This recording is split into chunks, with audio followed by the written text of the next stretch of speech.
treehouse in the meadow, below the mountain peak.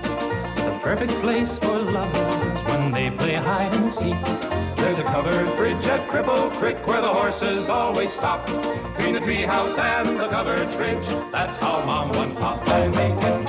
Love in the country, where skies are blue.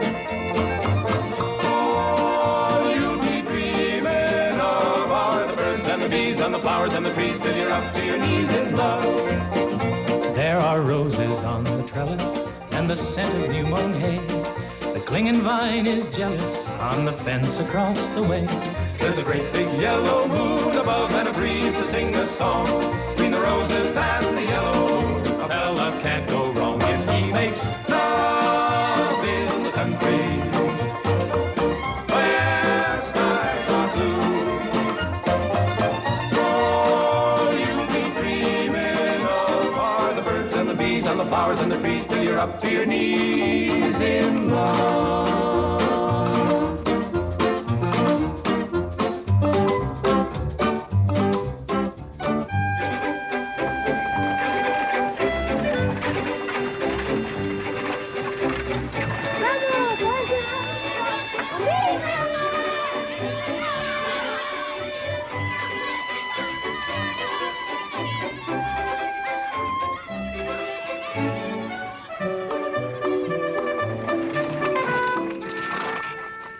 Lord to goodness, not again.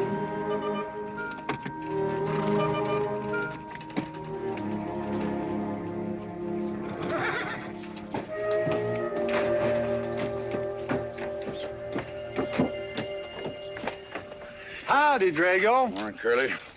Makes 7 times this month he come home swoggles. Only 6. 7? 6. Once was his birthday. That don't count. Give me my buggy whip. Didn't have anything for breakfast but 2 raw eggs and a mug of honey. No. Curly, Yes, boss. don't say it's a fine morning or I'll shoot you.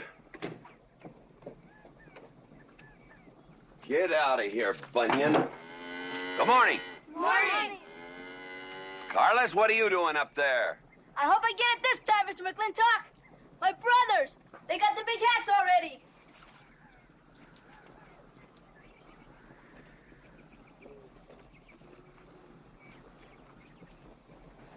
All right, let them have at it.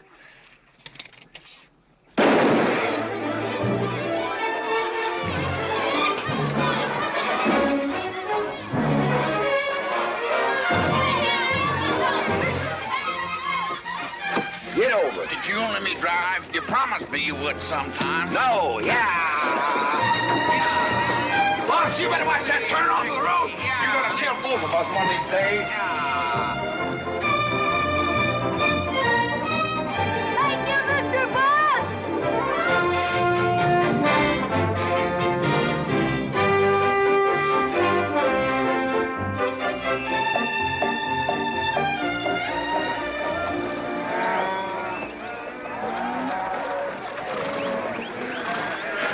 You got cattle in the back, boss.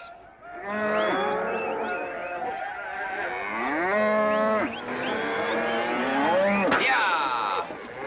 Give it up, yeah.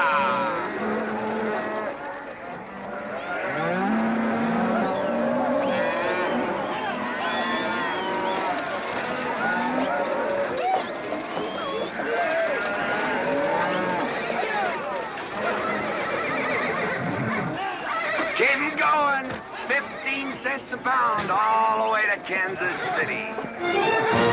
Yeah, yeah.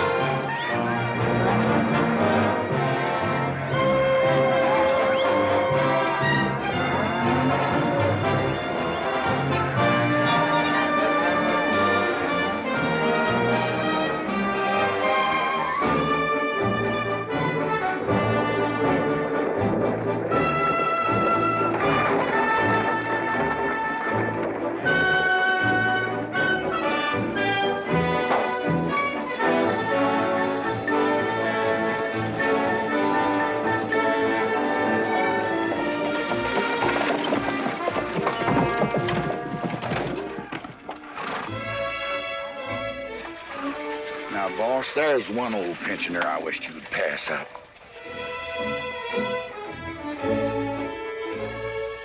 Bunny? Yeah. I knew where I'd seen his face before. He's an old timer. He's just been around town a couple of years. Oh, you have no milk of human kindness. Morning, Mr. McLintock. Morning, Bunny. Well, I can see you're in good health. Never felt better. Contrary to what you may hear. Me, my kidneys ain't what they used to be, and my liver's been leaving me bilious. Drago?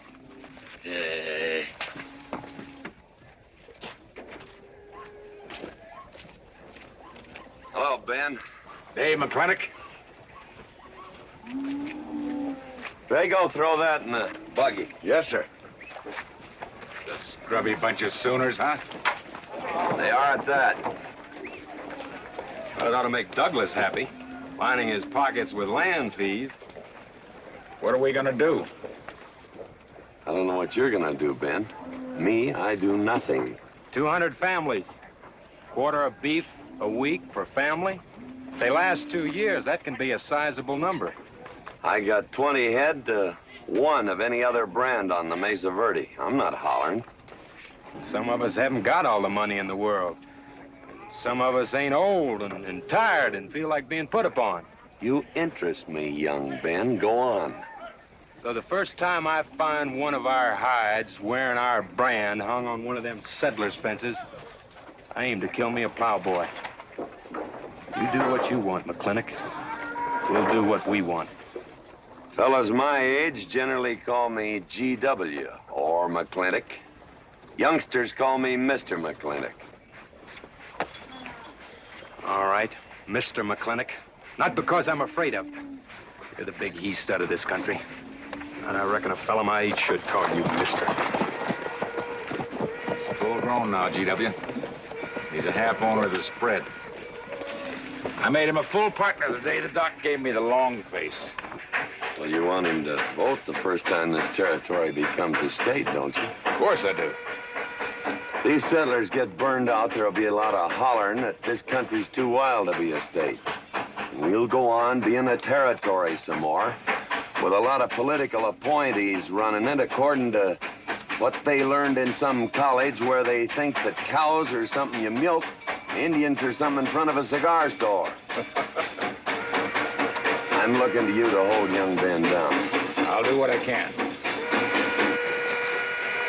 Come on over to the house once in a while. We'll rack up a few hands of stud. GW, that'll be just fine.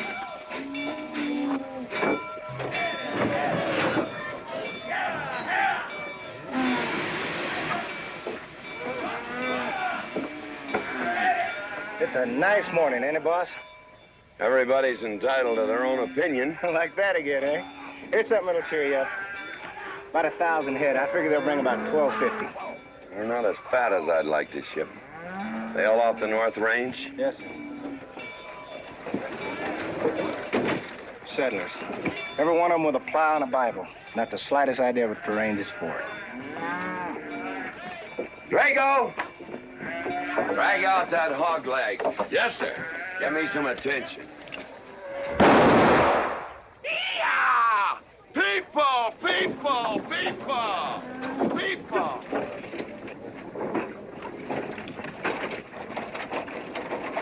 Come on, all of you, gather around. People, come on, gather around. I'm McLintock.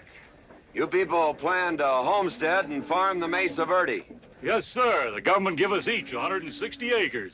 The government never gave anybody anything. Some years back, a lot like you came in. You had a pretty good first year, good summer, easy winter. But the next year, the last rain was in February. And by June, even the jackrabbits had sense enough to get off the mesa. Folks, do you know who that is? That's McLintock. George Washington McLintock. I told him that, Douglas. He controls the water rights on 200 square miles of range. You know that lumber you got? It came from his land. Cut by his loggers and milled in his mills. Douglas, I come close to killing you a couple of times when we were younger. Saddens me I didn't. Can you imagine a man who owns all that? Oh, and mines, too. I forgot to mention them. All that. And he's begrudging poor people a measly 160 acres. That right, Mr. McLintock? You begrudge us a little free land? There's no such thing as free land. If you make these homesteads go, you'll have earned every acre of it. But you just can't make them go on the Mesa Verde. God made that country for buffalo. Serves pretty well for cattle. But it hates the plow. And even the government should know that you can't farm 6,000 feet above sea level. Any trouble, Mr. McLintock? No trouble, Jeff.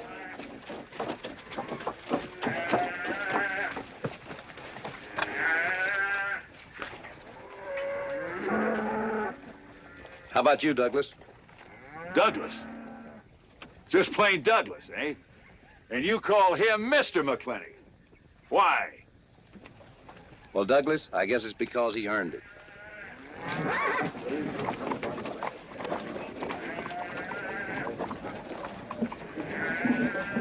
Mr. McLintock? Yeah? I'm a good hand with cattle, Mr. McLintock. I'd like a job. Well, you look strong enough. You come in with those Sooners? Well, yes, sir, but we don't have a homestead and... Can't use you.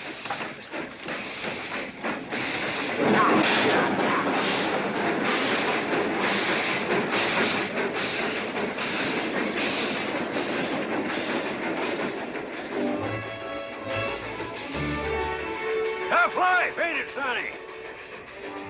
Hell, ain't much future in being a farmer around these parts.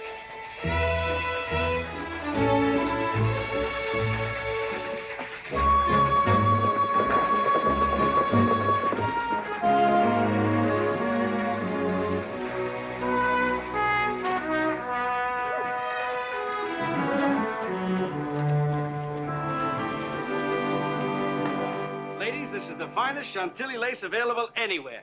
Shanti, Mr. Birnbaum. Well, believe me, it's the best. Oh, excuse me, please. Look around. Take your time. Drago, I got 1,000 Havana cigars and 12 of those hats for you over there. Them fell big hats ain't gonna last long the way some folks have been dipping into that red eye these days. Uh-oh. Good morning, GW. Good morning. I stole some stick candy. Please, help yourself. Come on in. Davy, you can forget about saddling up the horse. Come in here. Problem? Yes. Well, if I were blacks, I'd move Queen's Bishop to King 4. Yeah, you might be right. You know, just starting to work this out when the letter came. Letter? It was... What happened? Don't you want me... Morning, Mr. McLintock. Morning, Davy. You being here saved me a trip. Oh, that hat and suit of clothes you picked out for my birthday? Well, instead of this cowboy hat, I'd like to have this one. If it's, all right with you, sir. Well, it's all right with me, Davy. Of course, that looks like the kind of a hat a fella'd wear down Main Street to start a fight. Oh, I don't need a city hat for that. All I have to do is walk down the street and some wiseacre will call me an Indian, and just like that, the fight's on. Davy, the letter, it's for you. And you are an Indian. Yes, I know I'm an Indian. But I'm also the fastest runner in town. I've got a college education, and I'm the railroad telegrapher. But does anybody say, hello, college man, or hello, runner, or hello, telegrapher? No, not even hello, knothead. Davy. It's always, let the Indian do it. Will you go out in the store and help the ladies? All right. I'm also bookkeeper, part-time clerk. Always let the Indian do it. The lady brought that out here this morning, asked for it to be taken out to the home ranch for you. Handsome lady, kind of tall with red hair. Called me Mr. Birnbaum, just as if she'd never seen me before, and as if that veil that covered her face would keep me from recognizing her. I thought she was in New York or Europe or someplace. So did I. Jake, you better throw on a couple extra cases of the boss's favorite bourbon. That stuff sure gets used up fast out at our place. Which reminds me, you better start tapering off. Catherine's in town. Katie?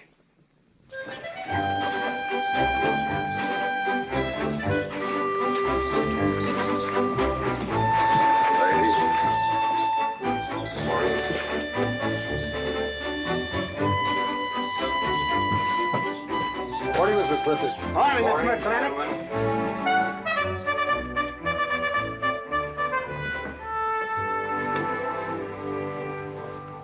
Good morning. Hello, morning, Mac. Darling.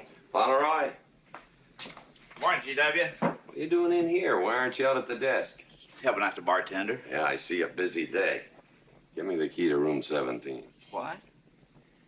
17, and don't advertise it. Here they come, Mr. McLintock.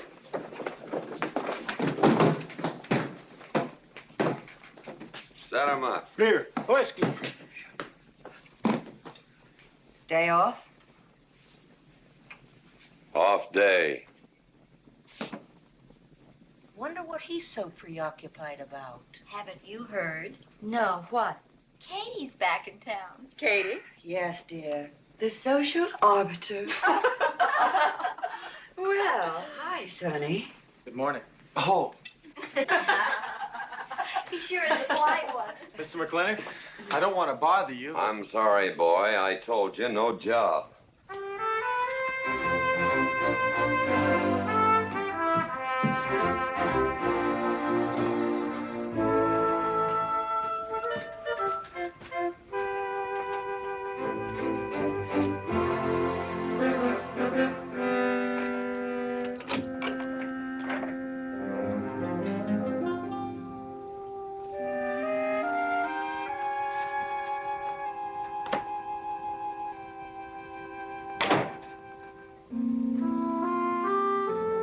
Katherine? George Washington McLintock.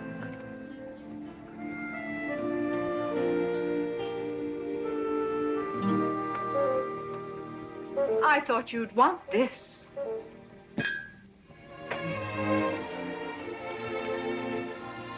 First dig of the spur.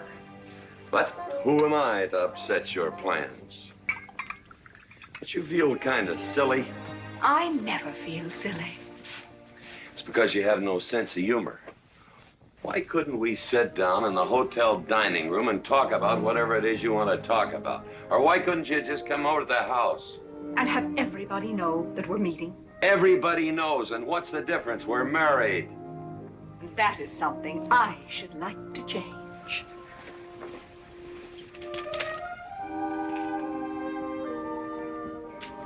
You know the answer, Katie. That isn't why you sent for me.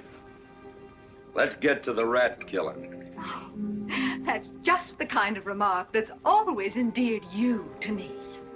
Let us open the discussion. Very well. Our daughter is coming home in a few days. Or rather, she's coming here. It was just a slip of the tongue that made me refer to this ugly hamlet as home. Our daughter. Is it so hard to say her name? It's Becky. Rebecca! I hate that name. Anyway, she's coming home. And I hope to persuade you to let her live with me. Part of the time in the capital, part of the time in New York, and, of course, Newport during the season. You're whistling in the wind, Katie.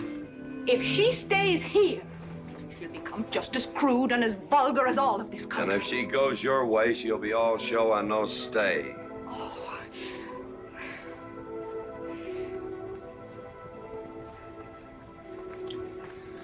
No go, Kate. I hate you. Oh, how I hate you. Half the people in the world are women. Why does it have to be you that stirs me? Animal. That's the story. I saw your picture in the paper at the governor's ball. You were dancing with the governor. At least he's a gentleman. I doubt that. You have to be a man first before you're a gentleman. He misses on both counts.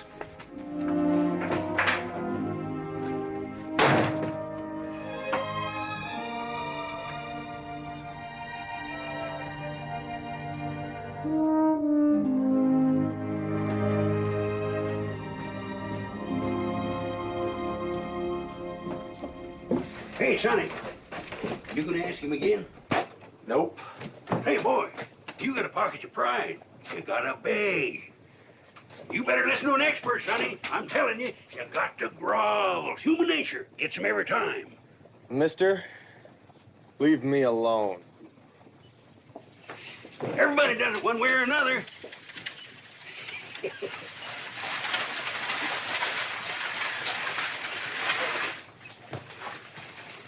About that job, Mr. McLintock. I already told you, son, I've got no need for farmers or use for them. Just 1 minute, Mr. McLintock. My father died last month. That's how come we lost our homestead. I've got a mother and a little sister to feed. I need that job badly. What's your name? Devlin Warren. Well, you got a job, son. See my home ranch foreman. He's over at the corral.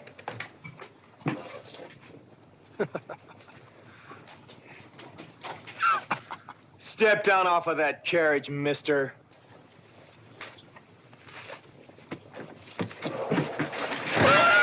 Hold that hog leg. I've been punched many a time in my life, but never for hiring anybody. I don't know what to say. Never begged before. Turn my stomach. I suppose I should have been grateful you gave me the job. Gave? Boy, you got it all wrong. I don't give jobs, I hire men. You intend to give this man a full day's work, don't you, boy? You mean you're still hiring me, Mr. McLintock? Well, yes, sir. I mean, I'll certainly deliver a fair day's work. For that, I'll pay you a fair day's wage. You won't give me anything, and I won't give you anything. We both hold up our heads. Where do you live? The settlers' encampment, down by the mine. That's your plug? Yes, sir. Well, hop on him, and we'll go get your gear.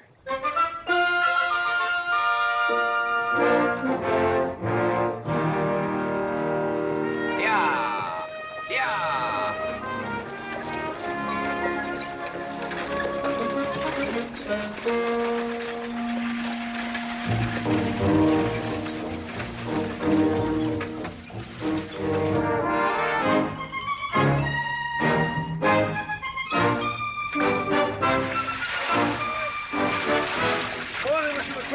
Morning, Mr. Poor Boy.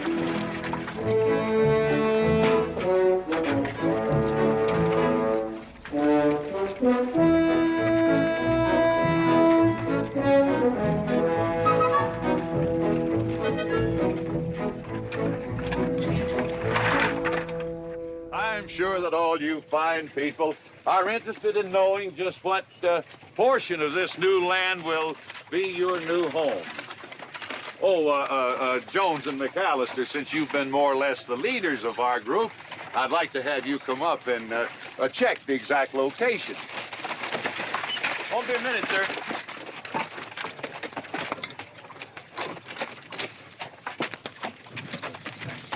Go after that boy and give him $30. Tell him McLintock pays these riders a month in advance. From the looks of things, they could sure use it, too. Oh, Mom? It's Mr. Drago. Well, and what do we owe this visit from the cattle baron? I've got a touch of hangover, bureaucrat. Don't push me. Oh, McLaglen!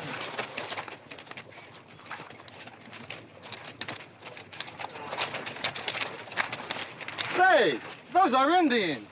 Are there Indians in this homestead land? Friendly Indians, my boy. Oh, McLaglen! Oh, running buffalo! Oh, McLaglen! Long time we don't get drunk together. And it's gonna be a lot longer time, because it's against the law and you're with the sheriff. And if I got my hands full, they came into town to meet the train. The old Indian chiefs are coming home. I heard they'd been pardoned. They don't know when it's arriving, this week, next week, or next month. So in the meantime, I've got to do something with them. Could I cut out a couple of head of your steers to feed them? Otherwise, some of these settlers' milk cows are going to disappear. That's right, McLaglen. Cut out whatever you need. Sheriff, are you going to camp these savages with all these settlers? You're asking for trouble. Mr. Douglas, I already have plenty of trouble. Please stay off my back. Running Buffalo, bring your people over to the clay slide. Go. Hello, Mr. McLaglen. Tiny Mouse, it's nice to see you. You wouldn't believe it now, but 20 years ago, she was a mighty handsome maid. 20 years ago, you thought so too, Mr. Douglas.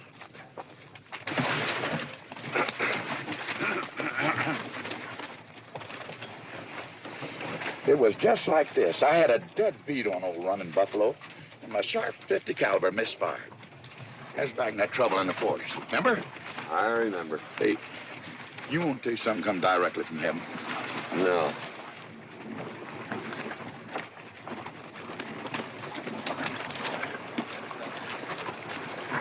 Where'd you get this? That boy's mama baked them. You thinking the same thing I am? She's a widow woman, boss, and she's got a long, hard road home. Hire her.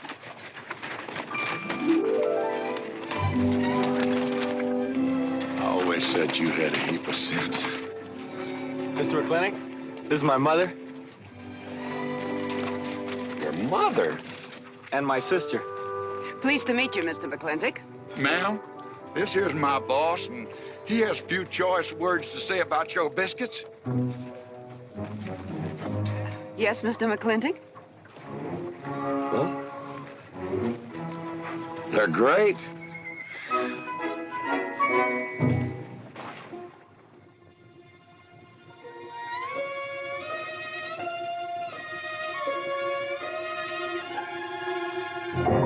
Well, you old Cantonese reprobate, how about it? Fire me? I'd kill myself. I'm not talking about firing you, I'm retiring you. You've been rustling food for us for 30 years. We're gonna put you out to pasture. All you'll have to do is give advice. Be one of the family. I'd kill myself. I may save you the trouble. But, Ching, you kill yourself, I'll cut off your pigtail, and you ain't never gonna get to heaven. I'll be one of our family. I give you my solemn word. But you call me family. Drink too much, get in fights, yell all the time. Cut off his pigtail. All right, I'll be one of our family. Giúp lấy đó. Phải là giúp lấy đó. Giúp lấy đó, hai. Cảm ơn.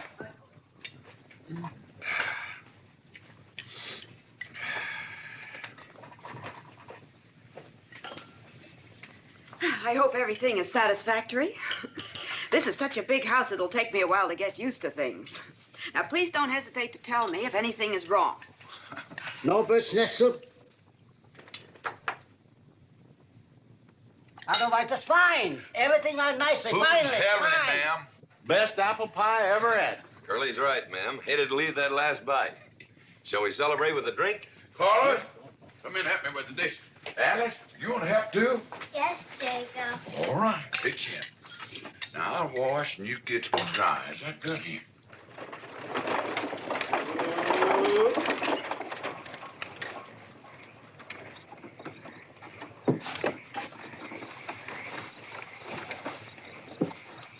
Don't seem possible one woman could use all them clothes. You keep a civil tongue in your unprepossessing face. Yes, ma'am. And unload my baggage, please. Yes, ma'am. By the way, what does that word unprepossessing mean?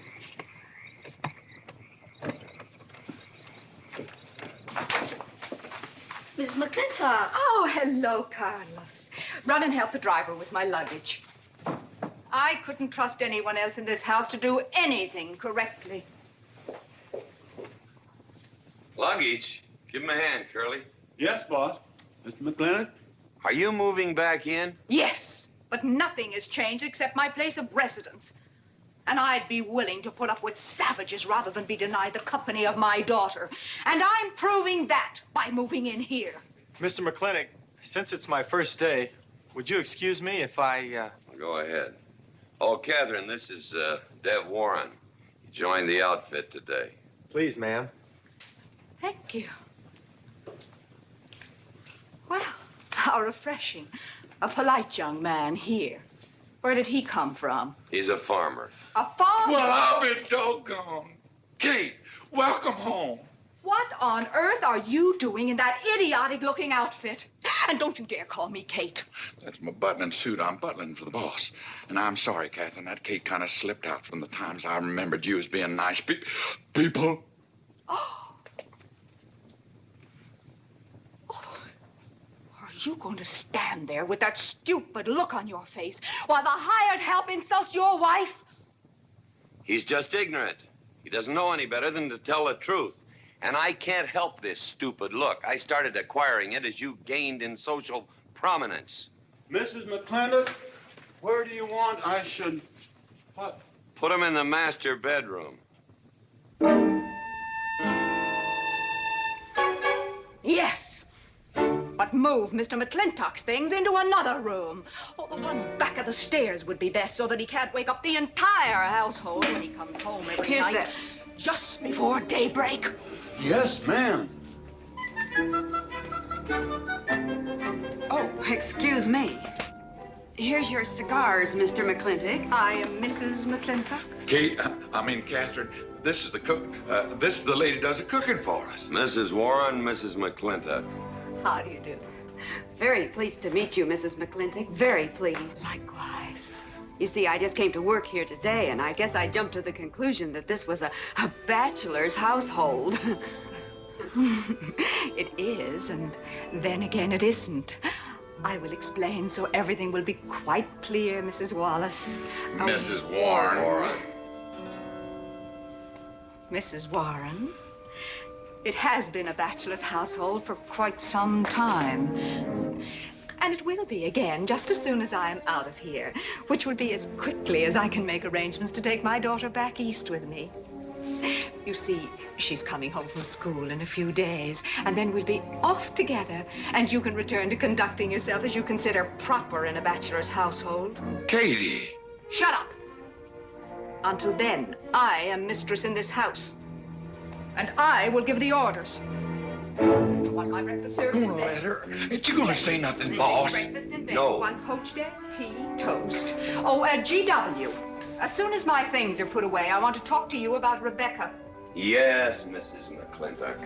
Indeed, Mrs. McLintock. Of course, Mrs. McLintock. The toast, lightly browned and unbuttered. Of course, ma'am. Wait a minute now, boss. Where do you think you're going? I just remembered I got a date. But she said she wanted to have a talk with you. I heard.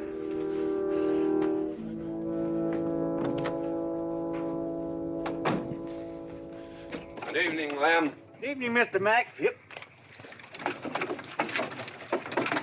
Say, Mr. Mack, what does unprepossessing mean? I was called that once, Lem. Looked it up in the dictionary. It's best you don't know what it means. Uh-huh. Thank you. You're up.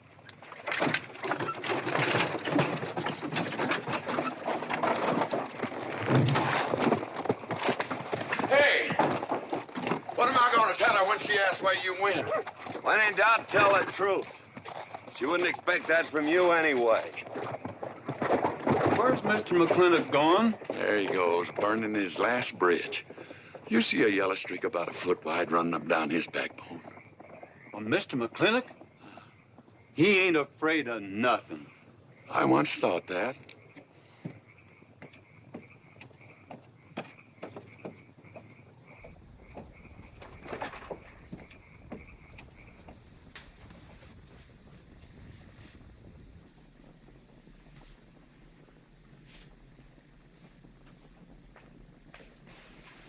Drago? Yes, ma'am. Was that, He took off, lit out. I told him I wanted to talk to him. Ma'am, I was standing right over here when you said it, and I was standing right out there on those front steps when he walked up to a horse, grabbed a hunk of mane, stepped up on him, and sunk spur. Where did he go? Last time I saw him, he's going east. But you know him, he's liable to go north, south, or west. Get me a carriage. Yes, ma'am, but But what? maybe you shouldn't follow him into maybe where he's going into. What does that mean? I don't know, but I wish I hadn't said it. I'll just get the carriage. Yes, ma'am.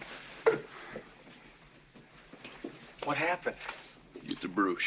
Baruch? Hitch it up. She wants to go to town. But Mr. McLintock never said anything to me about it. Look, young fella, I'm the ramrod around this place, and you better start giving me a yes, sir. You're gonna get the roof of this house pulled down on your head. Yes, sir.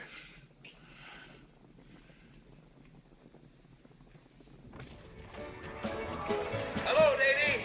Hi, Mr. McLintock. New room, eh? Big, please. Hello, Bunny. How is everything? Oh, fine, fine, Mr. McLintock.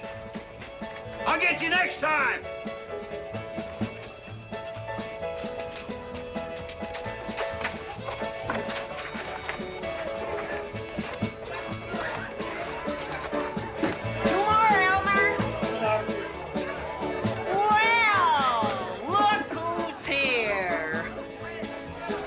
Witty, Mac. Same as usual? Ladies. Evening, GW. Jake? Wrong move. What? Chess problem. Queen's in danger.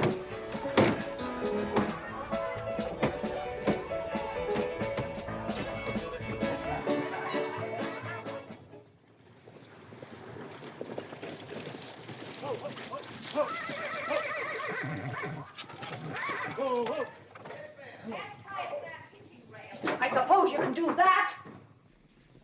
Camille, you're on your own. Mr. McLintock?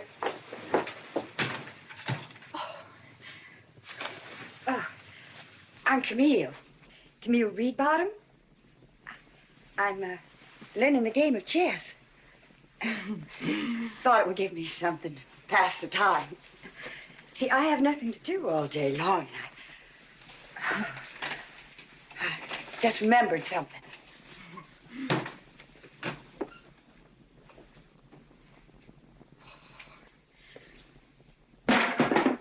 Catherine, I didn't hear you come in. Mr. McLintock, I told you that I wanted to talk to you. Not now. Could I get you a glass of sherry, Catherine? Oh, thank you, Mr. Birnbaum. I could use one. I came into town behind a runaway team. Drago never could handle horses. It was that young man whose mother pretends to be your cook. Catherine, your wine. Oh, thank you, Mr. Birnbaum.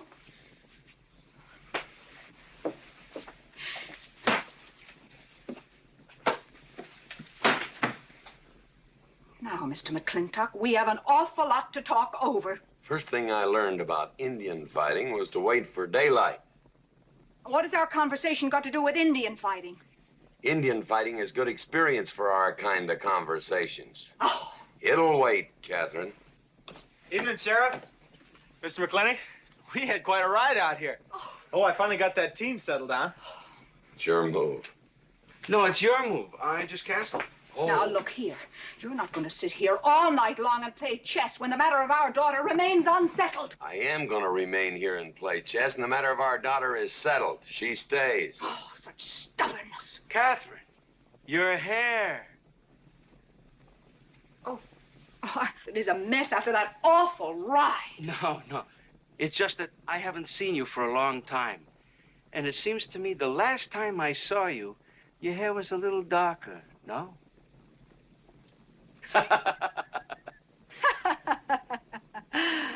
It's a funny thing that tricks a man's memory will play, huh?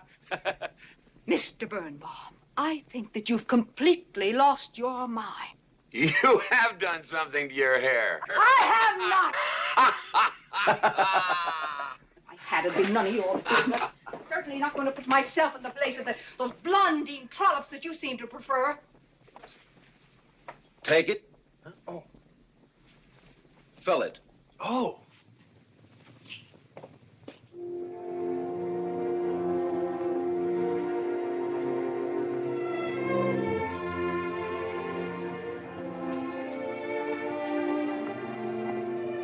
Good morning. You fellas still at it all night? McLintock never quits. But a Birnbaum has to. Besides, the game is over. You got me. Oh, no, Mr. Birnbaum. You've still got a good game. Oh, you play chess? Please, take them.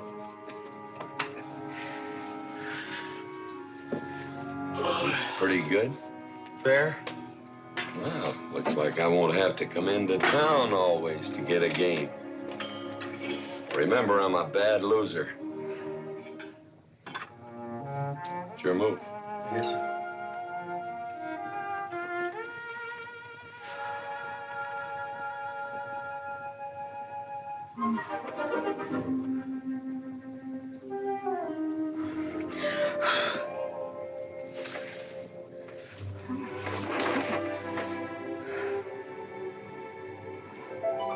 Good morning.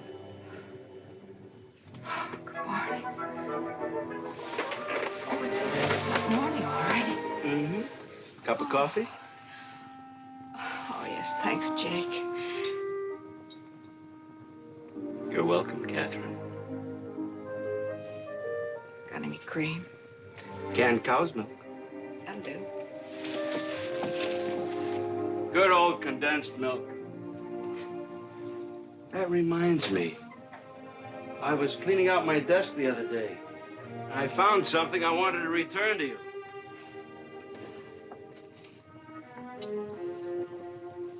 Here it is.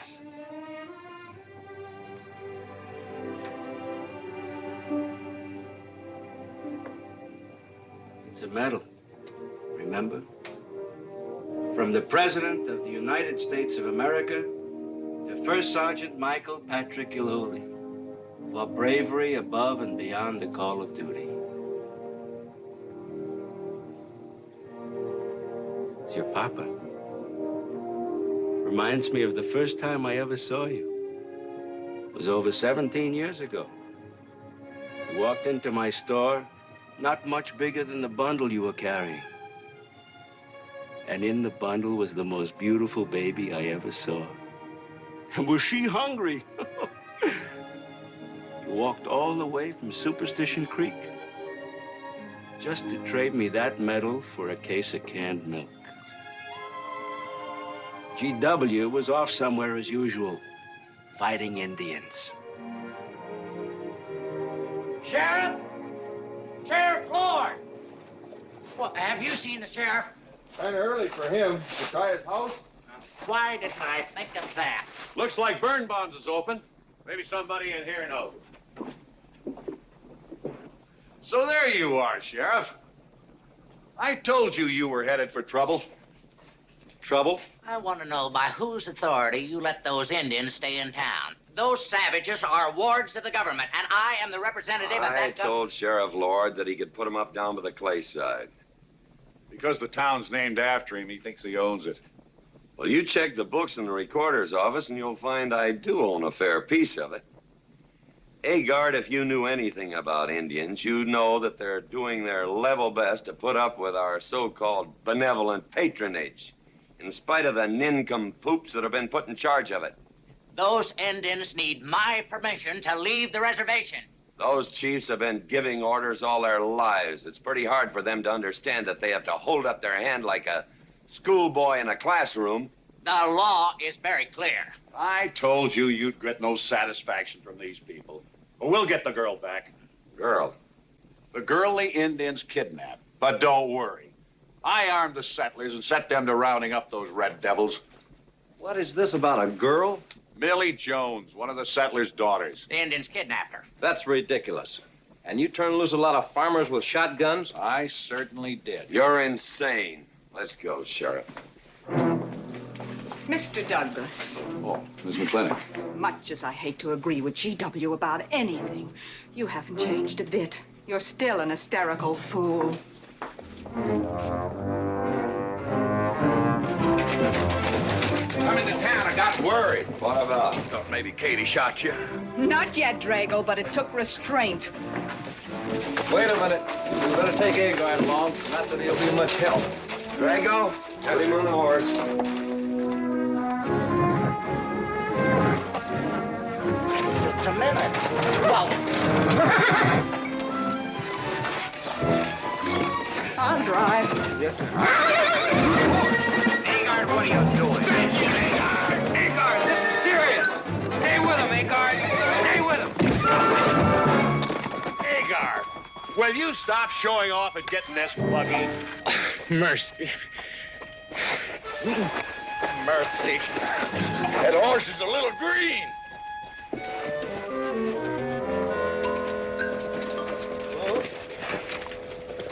Let's go. yeah.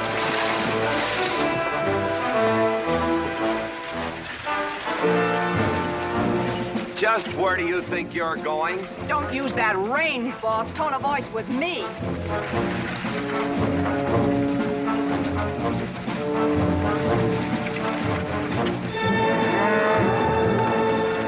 Carter! Headed for Mr. Poorboy's mine. Mount up some riders. Right, boss. You heard the man.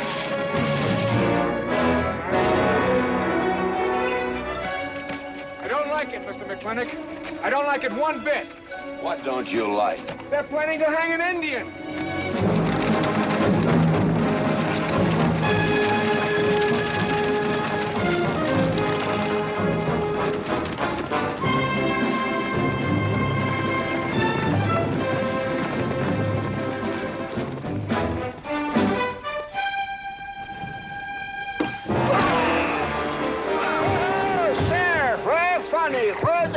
whiskey. Hold that! Not so fast, Mr. Boss of the whole country. Unless you want to wear a big hole in your middle. How long is GW going to let that cheat-chalker push him around? That cheat-chalker has a sawed-off shotgun. How do you know she didn't wander off someplace or meet some fella or something? What are you saying? That I didn't raise my girl right? That she'd wander off all night with some man? There's a lot of things I'm not saying to you, mister. Well, you got a sawed-off shotgun in my middle. But how do you know this Indian had anything to do with it? She's gone, ain't she? She's gone. Pa! Pa! I'm over here! Pa! Been looking for me, Pa? Where you been, gal? Young Ben took me for a sunrise ride, and the horse wandered away. You come down over there. But, Pa! She's telling the truth, Mr. McLintock. We wasn't doing nothing. Well, that's not important right now. The important thing is that you don't draw that hog leg, or this'll be worse than Dodge City on Saturday night. You get on, back to the wagon. I'll tend to you later. Now for this young whippersnapper. Now, no harm has been done. And young Ben here is one of the nicest boys in the territory, so just put down that shotgun and I'll let's teach him forget to fool with Mike. Now, we'll all calm down. Boss, he's just a little excited. I know. I'm going to use good judgment. I haven't lost my temper in 40 years. But, Pilgrim, you caused a lot of trouble this morning. Might have got somebody killed. And somebody ought to belt you in the mouth. But I won't. I won't. The hell I won't.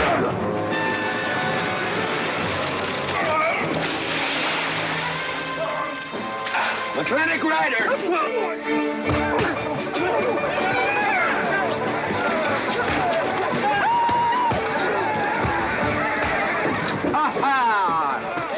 Oh, McLaglen! Hey, Buster! Remember me?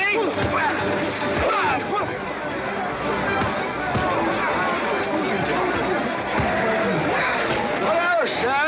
Nice party.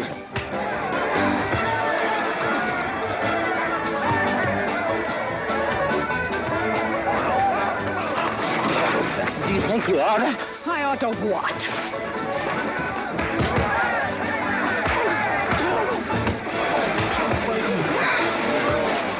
Why, you fighting?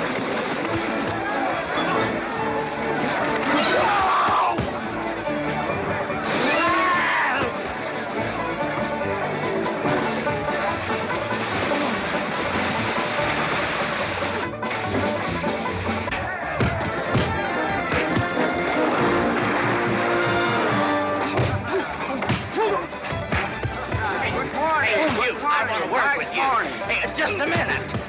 What are you doing? My glasses. Hey, now stop this or you'll be sorry.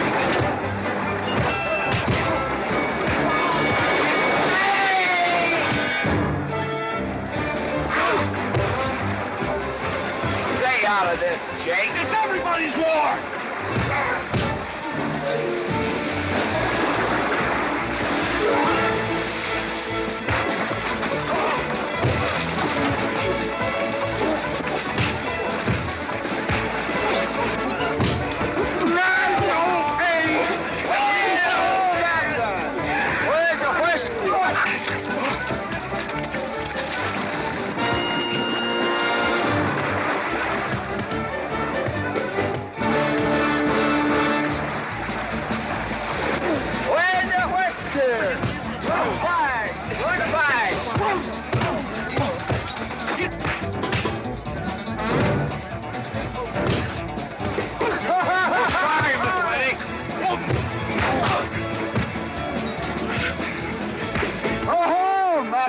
Thanks. Ha-ha! It's very funny. Yeah, very funny.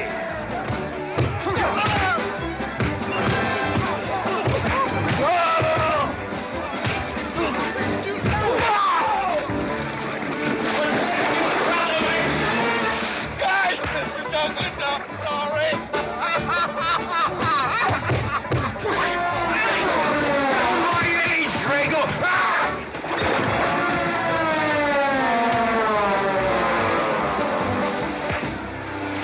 Hey!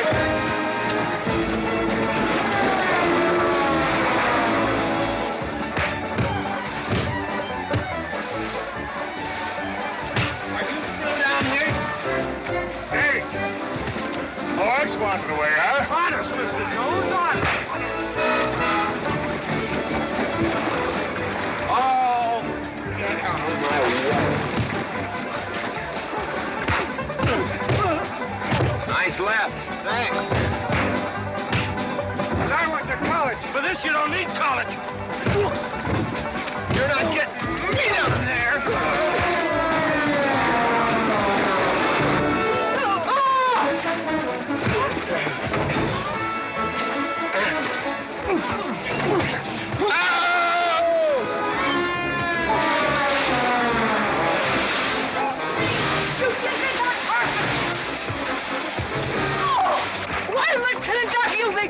Good morning to you, Mrs. McLintock. Buddy, you big... Yowie!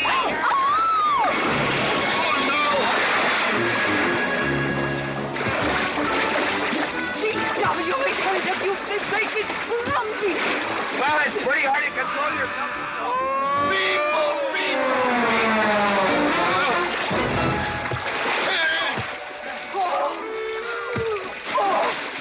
Oh, McLaglen!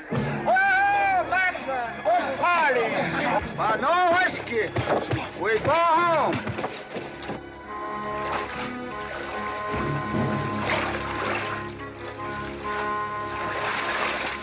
You and your friends! Well, we at least saved your hat.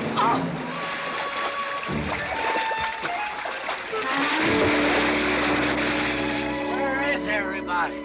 Oh, for heaven's sakes.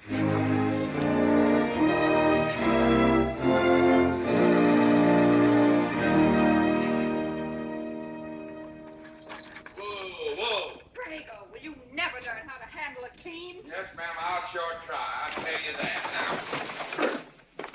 now. Try me family. You want to lose your pigtail? I lose face.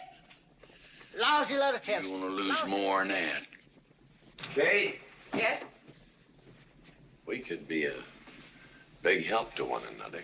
Like what, may I ask? Well, we could wash the mud off of each other. We used to have quite good times doing that sort of thing. There are a lot of things we used to do. Good night, Mr. McLintock.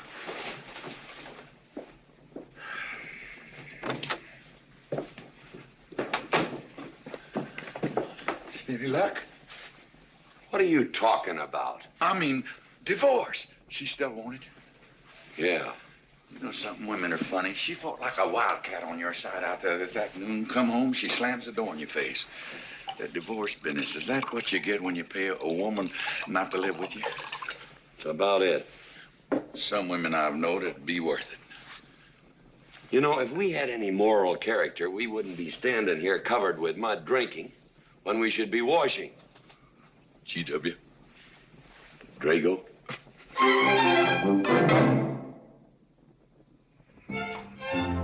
Miss Warren, these biscuits. Mmm. Oh, thank you, Drago.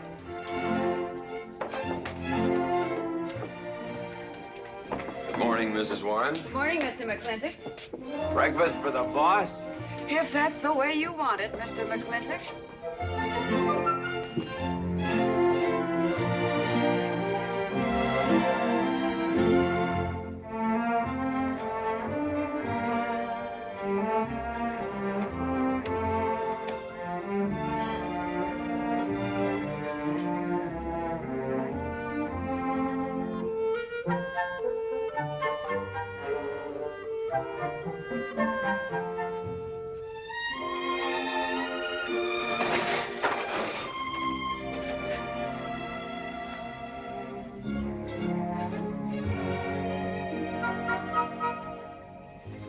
One poached egg, tea, toast, lightly browned, and Why, Mrs. McLintock, you have a black eye. I do. Ooh.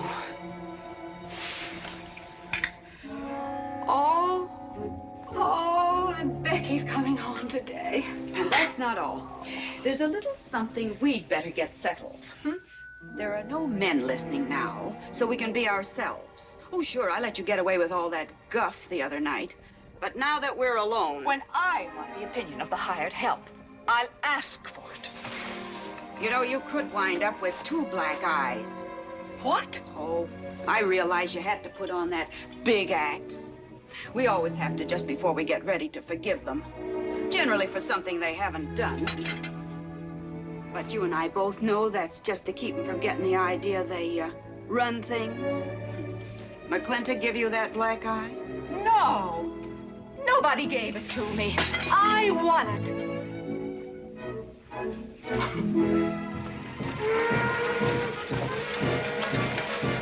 Morning, Davy. Morning, Mrs. Beach. Mr. Beach.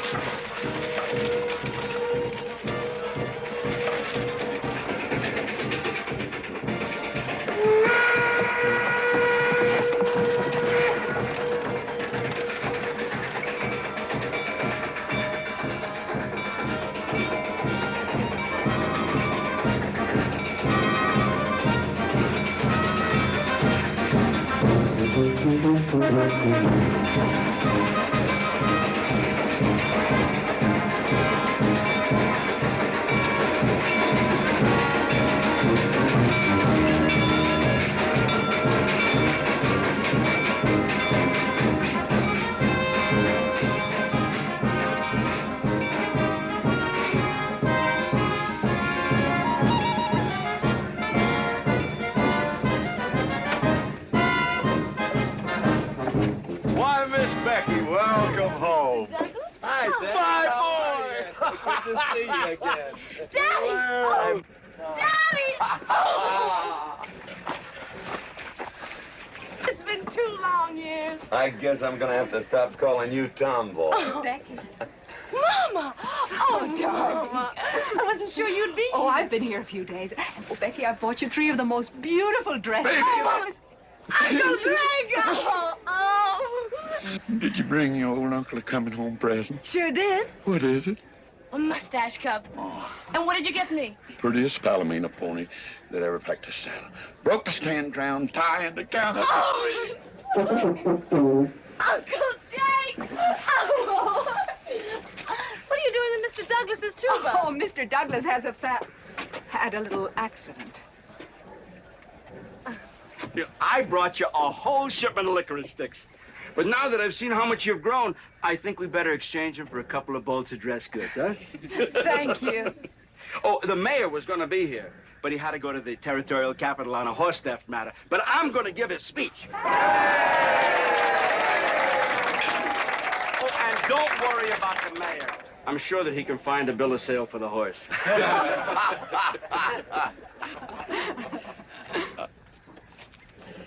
Ladies and gentlemen, we are here to welcome the fairest... What am I doing? We are here to welcome back the prettiest girl that was ever born in McLintock, or in any part of the territory.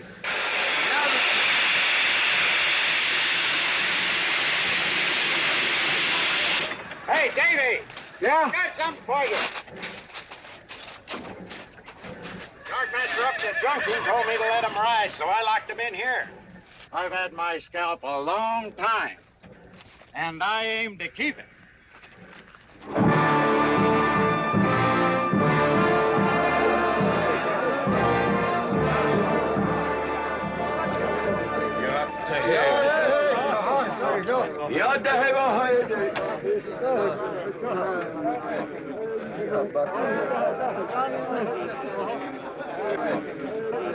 And now she's come back to us. Gone are the pigtails, but the freckles are still on the prettiest face that was ever born in McLintock.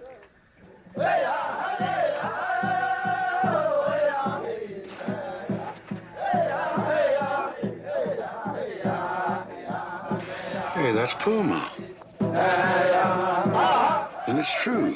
The government did turn them loose. Good old Puma. I'll never forget when he brought G.W. home. Your father had a hole in his chest and 104 fever. Of course, they weren't very mannerly about it.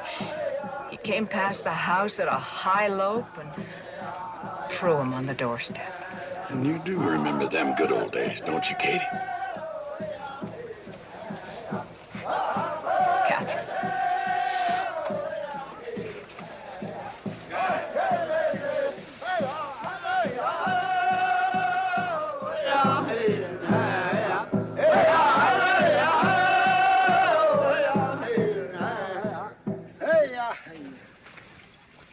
Yatta-hey, my friends. Yatta-hey. Puma, honored enemy. Does big McLintock forget? Also blood brother. No, I'll never forget that. All wound. Does it hurt still? I feel it when it comes on to rain. An inch higher and I wouldn't have had to worry. Our big McLintock, that was remembered fight.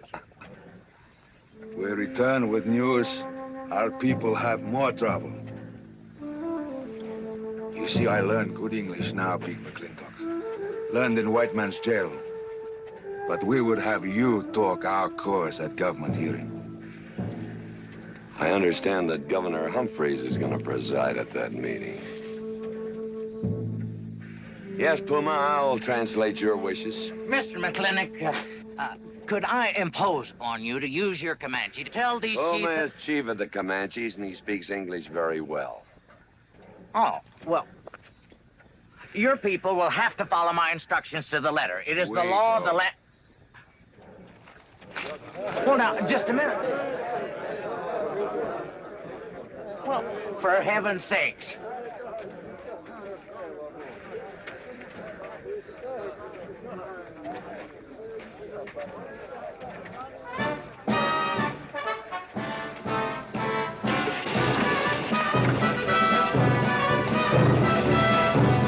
You wait here, honey. I'll get in the truck.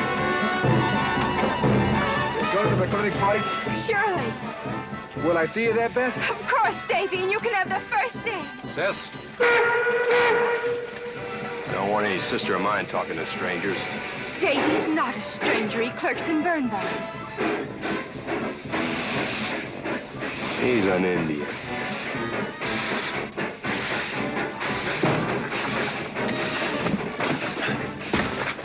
Darn you, Drago! Now look what you've done. Baby, this is Devlin Warren. He works for you, Papa. Dev, this is Miss Becky McLintock. Those are my things. Yes, ma'am. Oh, I don't own you anywhere, Miss Becky. What do you mean? Oh, I mean, you look so much like your mother. Well, even prettier. Oh, Mr. Warren. Mother's much prettier than I am. Many a fight started with words like that. Come on, get in the boat. Hello, Ching. We got jelly pie for dinner. Oh. I'm not cooking. No, he's not. Junior! Yes, Miss Becky. You remember Junior Douglas, Mama? Oh, of course. How's college? Valedictorian, 95. Oh, congratulations. Oh, Mr. and Mrs. Douglas, we will see you at the party, of course. Oh, delighted. Well, it'll be pretty hard to keep young men away. Yes, sir. Drago? Yes, boss. Bag it's all loaded. G.W. You remember young Junior? Oh, yes. Like father, like son. Mr. McLintock, I hope you don't think I'm being presumptuous in asking for the honor of calling on Miss Rebecca. Well, there she is. Ask her yourself. Well, thank you, sir. Ching, now I'm going to get fired. Get up out of here. Thank you, sir. Thank you. How do you know me, man? I'll see you at the party, Junior! Yeah. Yeah, what? Like father, like son. What did he mean, Matthew? Come on, Ching. Grab a root and growl. Well,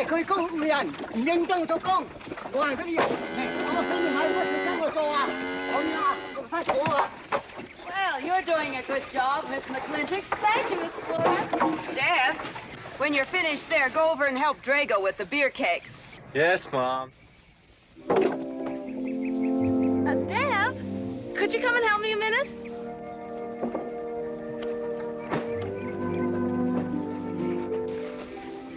I certainly was surprised to hear you went to college. Why? I don't know. Junior says Purdue's a good college for a backwater place like Indiana. Well, he did indeed. Oh, could you do this? I can't reach it. Why didn't you finish college? Lack of funds. My father got sick, and he had to come out west. So he took out a homestead. You know, your mom's sure cute. It's too bad you didn't inherit her eyes.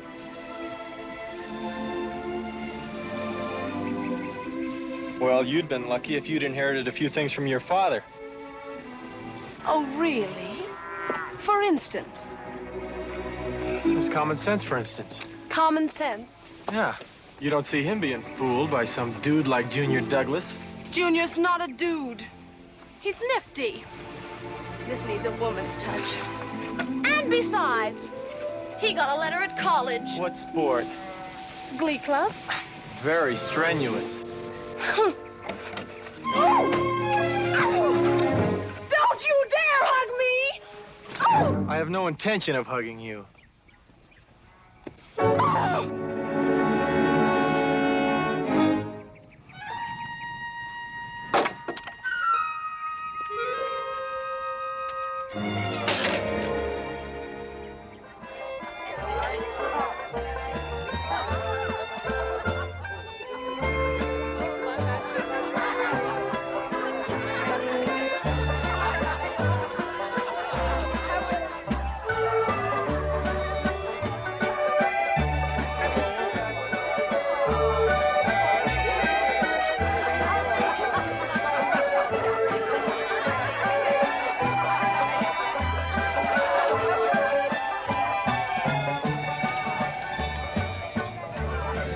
Ladies all look lovely, Catherine. You know, this is a real fine party. Oh, thank you, Ben. Of course, we had to invite everybody. Just everybody. Sorry, GW, but this one's mine. Well, thank you, Mrs. Warren. I guess I'll have to be a good host in my own home. Well, the next one's yours, Mr. McLintock. Thank you.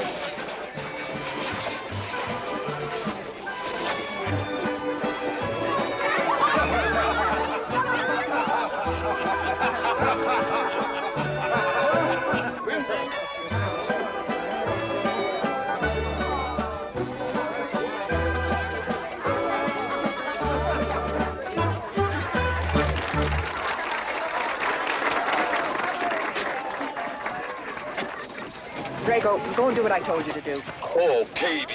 Catherine, and do as you're told. Oh, Drago, do this. Drago, do that. Yeah! People! This Douglas feller. Drago! Yes, ma'am. Matt Douglas, Jr.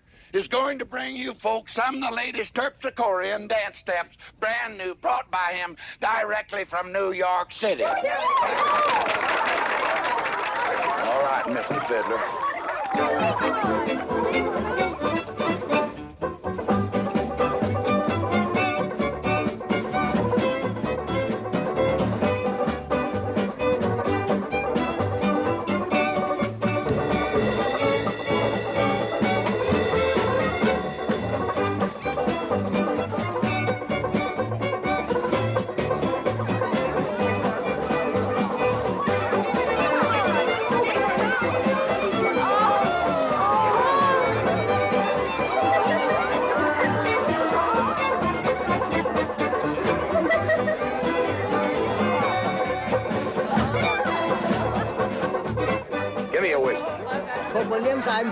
What? Just turned a 10-gallon party, boss.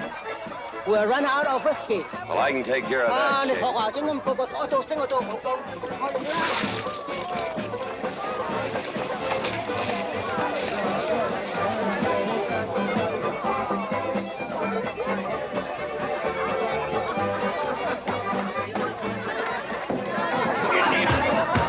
Indian.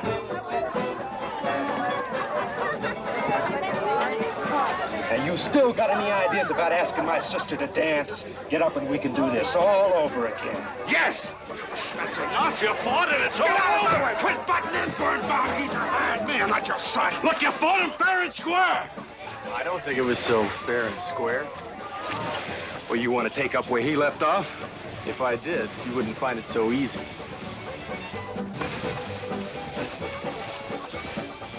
Now we've had enough of this. Well, when are you gonna quit walking away? Just as soon as we're out of sight of the party. A little lesson I learned back home, don't fight in front of women. Well, we're out of sight now. So we are.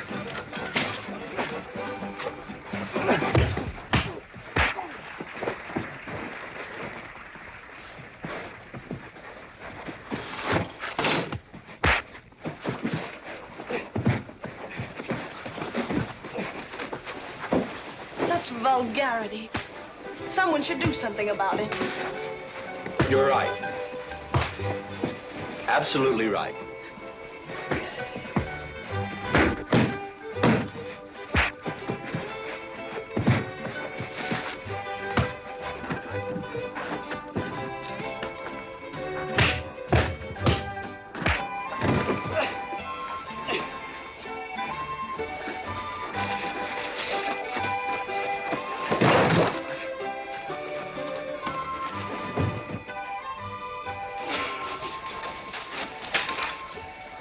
young Ben? I'm all right, Mr. McLintock. Pretty fancy fighting for a country boy. 2 years at Purdue, Mr. McLintock, on the boxing team. I never thought any farmer could whip me. You sure did. Better get him cleaned up. Get him some water, Jake. Yep.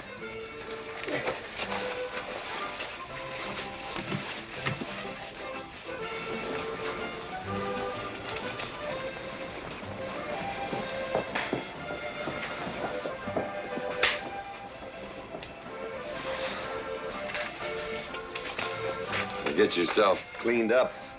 Go ask that girl for a dance. Who? Oh! Did I miss one? Oh. Where is he? I'll find him, that young whippersnapper. Trouble. Where is that farmer boy? Where is he? Where is he, G.W.? Oh, so you're the young farmer boy that whipped my nephew. Well, I'm Fauntleroy Sage, young Ben's uncle. Well, I'm no farmer, but if you're young Ben's uncle, yes, I whipped him. And you're intruding. What's intruding mean? Butting in. Oh, so he's insulting me. Well, then I got another reason for walloping. Besides, on account of him thrashing my nephew, young Ben. Fauntleroy, you can't get mixed up in these youngsters' quarrel. Family honor. I can't have said a farmer whipped a sage. You're twice his size. Don't let that bother you, Mr. McLintock. Mr. Fauntleroy insists. I'll just have to teach him the same lesson.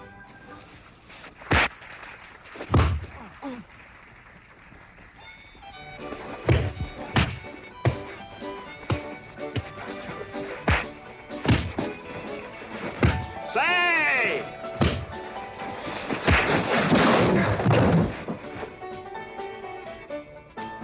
Sorry, young feller. Hate to have to do that, young fella. No hard feelings. Not yet. Not yet what? I mean, that isn't all. Now, wait a minute. Fauntleroy, we're gonna make this a fair fight. Of course we are. Of course we are, G.W. There'll be none of this. I wouldn't do that, G.W. You wouldn't do... No, I wouldn't do that. And Dev, I don't want you kicking Fauntleroy in the knee. He didn't do no such thing. And none of this nose twisting. He's all yours.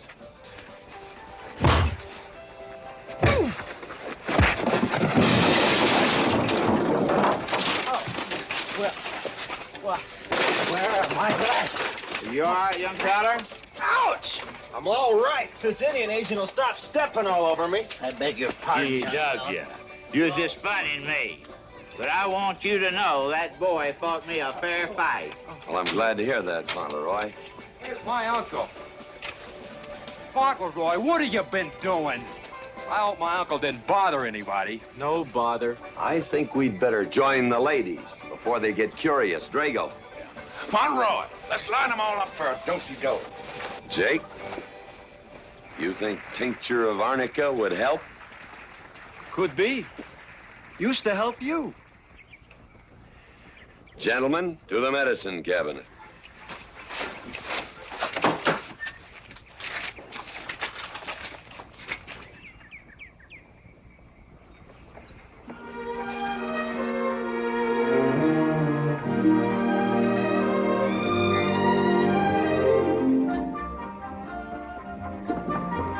Good morning, Drago. Morning, Davy. You seen Daddy? Took over early this morning with a scattergun over his arm. Went hunting.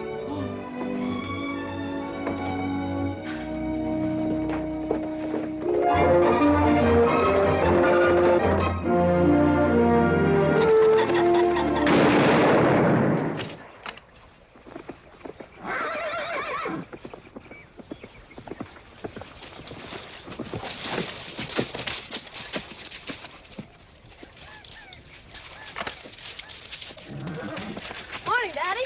Good afternoon. I'll get you out so early. There's something I have to get straight in my mind. Yeah? What? Mama.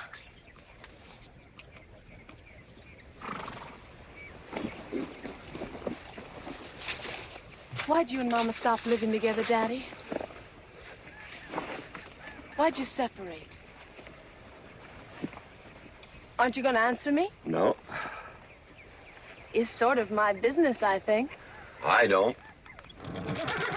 Is it another woman? Usually is. At your age, you always know what's usual. Is it Mrs. Warren? Becky, I don't want to start laying the law down your first day back home. But I'll have no more such talk. First time I ever saw Mrs. Warren was last week. She has a job here at which she's very good. And I hope you'll have the good manners to not pry into other people's business. Your mother's and mine. Pretty good shot, Daddy.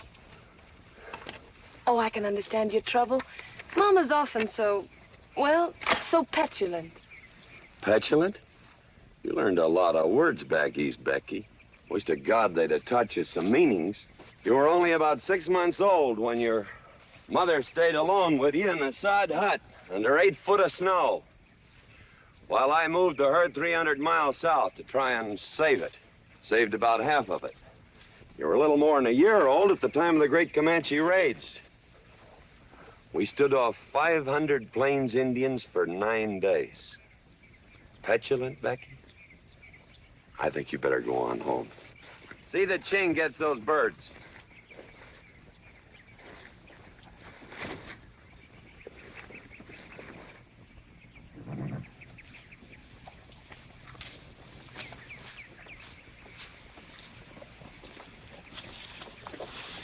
Becky, come here.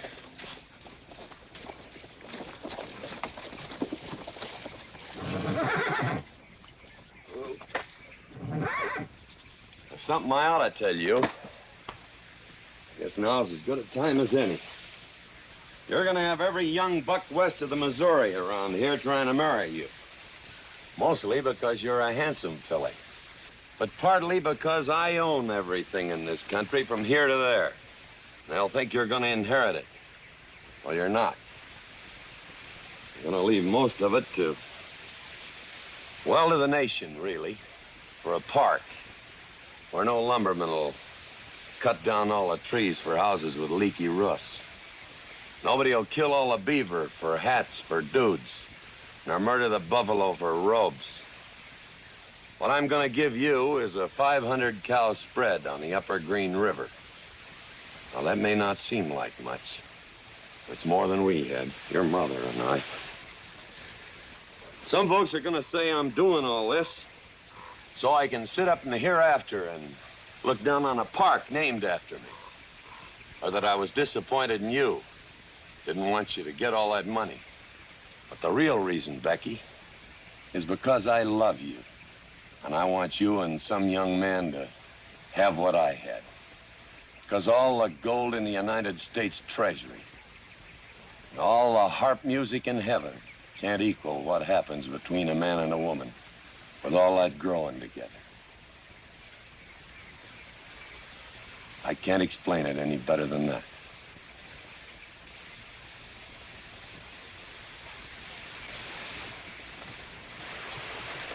All right, Daddy. Becky.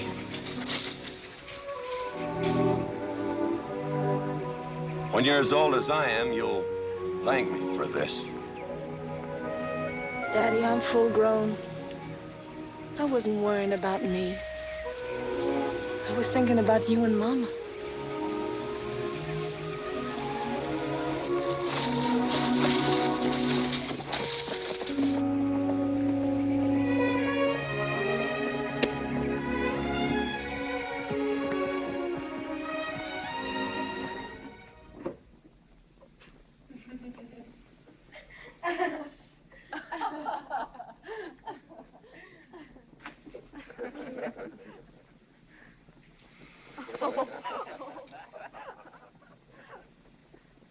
Oh.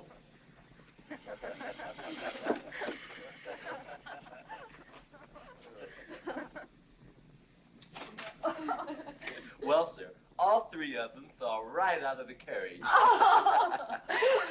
Well, it's getting rather late, Becky. It's bedtime. Oh, Mother. He brought this. He must have intended to use it. Oh, well. Sing us a song. Well, if you really want me to. Gosh, I haven't played in You quite know just right for me. Sure. It's the rage now. Oh. Oh. Dev, what are you doing? Oh. I just thought I'd get another cigar. Well, you've got one in your mouth and two burning in the tray. Not move. Fellas want me to play all the time. You're cuter than a baby steer and softer than a mouse's ear. I want the whole wide world to hear. You're just right for me. You're sweeter than... Oh, no, not that rhythm, Junior. Do it the way they do at the plaza. I know the words. Sure, Becky. Will you sing with me? Of course. All right. I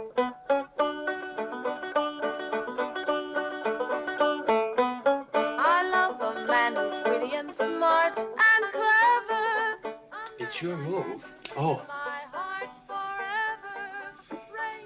Oh, Deb, you're playing like an amateur. Let's call it an evening. I'd like to know where your mind is tonight. You're sweeter than the early spring or bluebells when they start to Pretty good. ring. You Voice like her father. feel like a king. You're just right for me.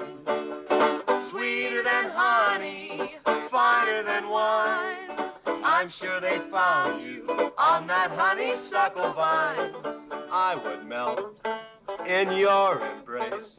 You disappear without a trace. To die like this is no disgrace. This is the time. This is the place for you. Just Right for me.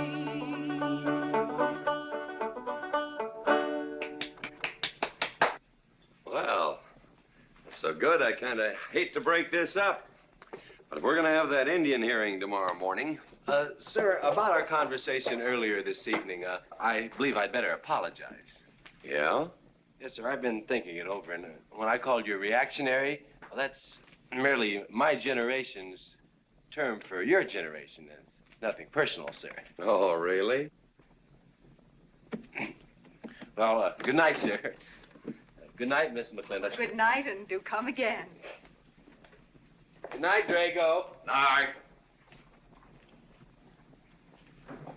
Boss, what does reactionary mean? Me, I guess.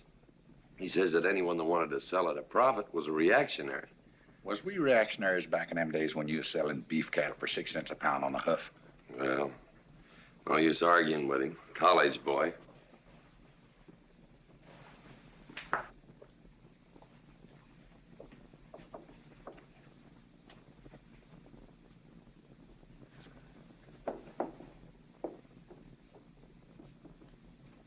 Devlin Warren, if you was my kind of man, you wouldn't let some dude walk off with the prettiest girl west of Denver without putting up some kind of fight. Does it show? Well, what can I do? I'm just one of her father's employees. I'm just a hired hand around here. Every so often, Dev, you spill the strangest ideas. Everybody works for somebody. Me, I work for everybody in these United States that steps into a butcher's shop for a T-bone steak. And you work for me. There's not much difference. Daddy, the most terrible thing just happened.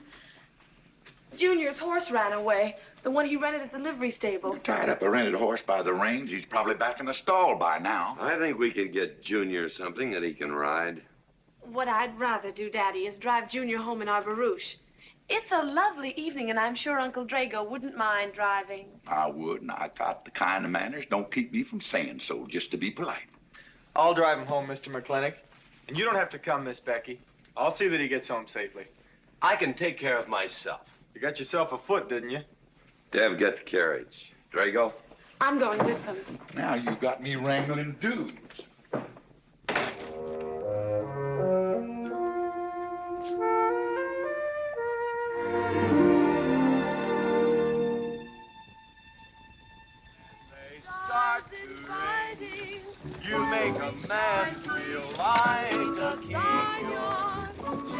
right for me. Miss Becky, somebody better help me watch the road. You know, I'm new around here. Might take the wrong turnoff. Devlin Warren, you know there isn't a turnoff between here and town. You disappear without a trace. To die like this is no disgrace. This is time. This is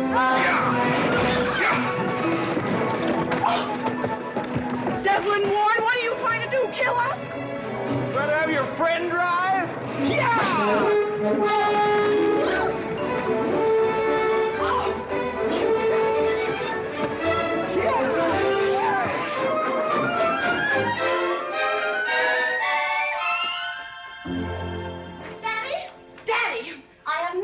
Humiliated my entire life. I said what I said, and I'll stand by it to the death. Shoot him, Daddy. Shoot him at once. Why? My honor is at stake. Well, now, Your Honor. Absolutely. He impugned my honor. Impugned? What does that mean? Slander. He slandered my honor. He did? I said what I said, and I'll stand by it to the death. He admits it, see?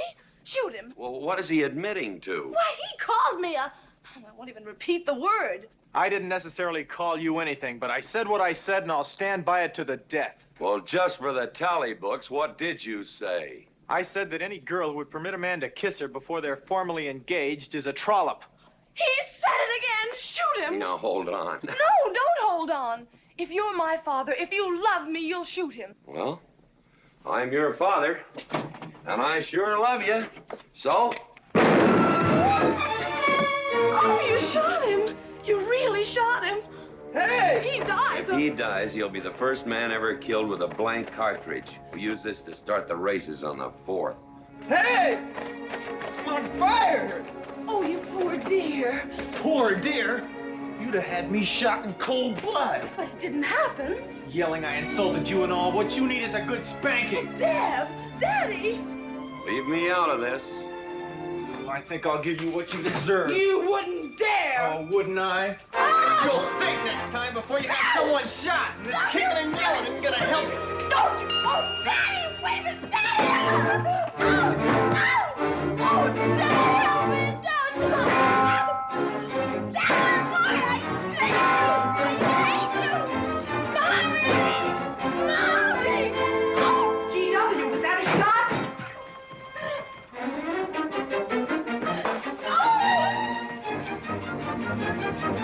Oh, Becky, what happened? He spanked me.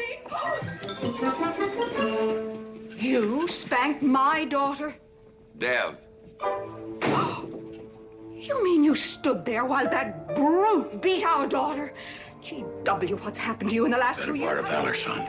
Oh, isn't it enough that you've always treated me like a squaw without subjecting dear, sweet Becky to this crude, vulgar way of Catherine, life? you women are always raising hell about one thing when it's something else you're really sore about. Oh. Don't you think it's about time you told me what put the burr under your saddle about me? I don't intend to stand here and hold a midnight conversation with an intoxicated man.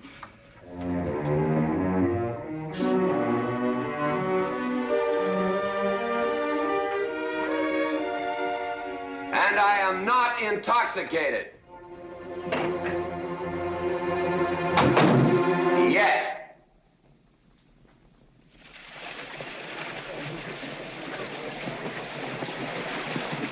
Hello, Governor! Hello, Governor!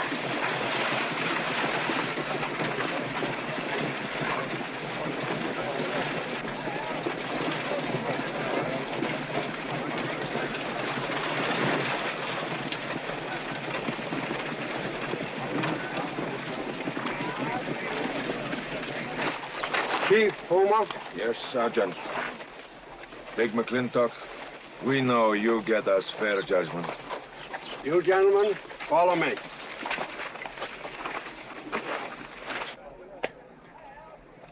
Well, Jake? GW?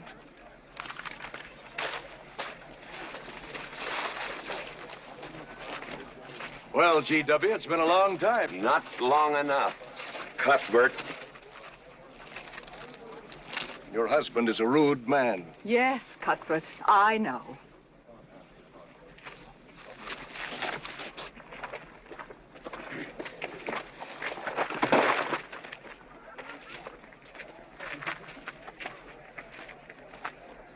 Hey, you want the Indians, Mr. McLintock? Mr. McLintock is not running this hearing. Sergeant, seat those Indians. Yes. Gentlemen, be seated. You know, the whole tribe here want to come into town. Proceed, Lieutenant. This hearing is now in session. Governor Cuthbert Humphreys presiding. Good luck, Daddy. Afraid it's a packed court. Government Edict number 826. Has ordered that the Comanche Nation be transferred from their present reservation to Fort Sill. It is the government's claim, as filed by Indian Agent Agard, that these chiefs, after being released from prison by a kindly government, did then rouse and incite defiance among the tribe against said order.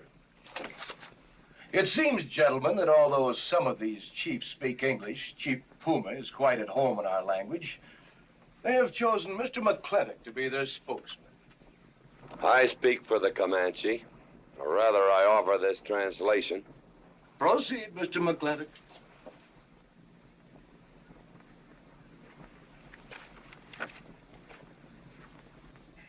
The Comanche say, we are an old people and a proud people. When the white man first came among us, we were as many as the grass is of the prairie. Now we are few, but we are still proud. For if a man lose his pride in manhood, he is nothing. You tell us now that if we will let you send us away to this place called Fort Sill, you will feed us and care for us. Let us tell you this. It is a Comanche law that no chief ever eats unless first he sees that the pots are full of meat in the lodges of the widows and orphans. It is the Comanche way of life. This that the white man calls charity is a fine thing for widows and orphans, but no warrior can accept it. For if he does, he is no longer a man. And when he is no longer a man, he is nothing, and better off dead. You say to the Comanche, you are widows and orphans. You are not men. And we, the Comanche, say we would rather be dead. It will not be a remembered fight when you kill us, because we are few now and have few weapons. But we will fight, and we will die Comanche. Thank you, Big McLintock. Am I to gather that Comanche defy the government of the United States? Yes, you may gather that the Comanche defy the United States government, or at least this commission. Gentlemen.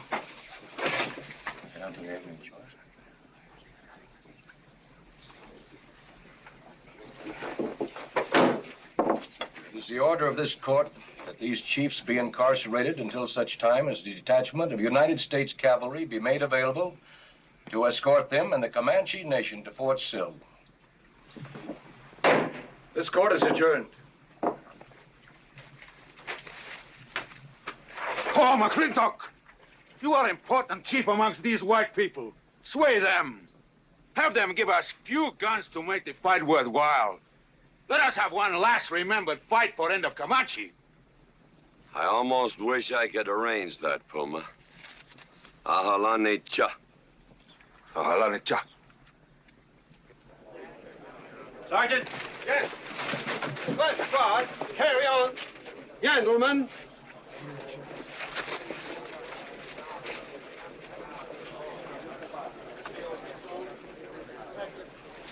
It's sad, these changing times. It isn't the times that are changing, Mama.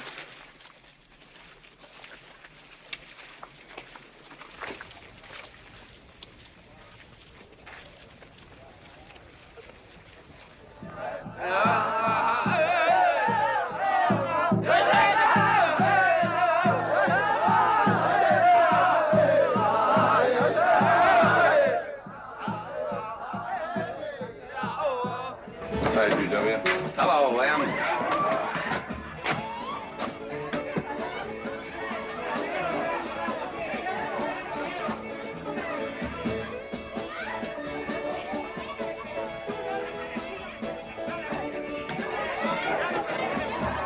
Bunny?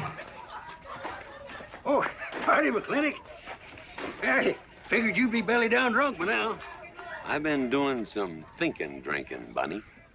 Is that boxcar still on the siding? Well, sure, but... But what? I don't like it. You don't, eh?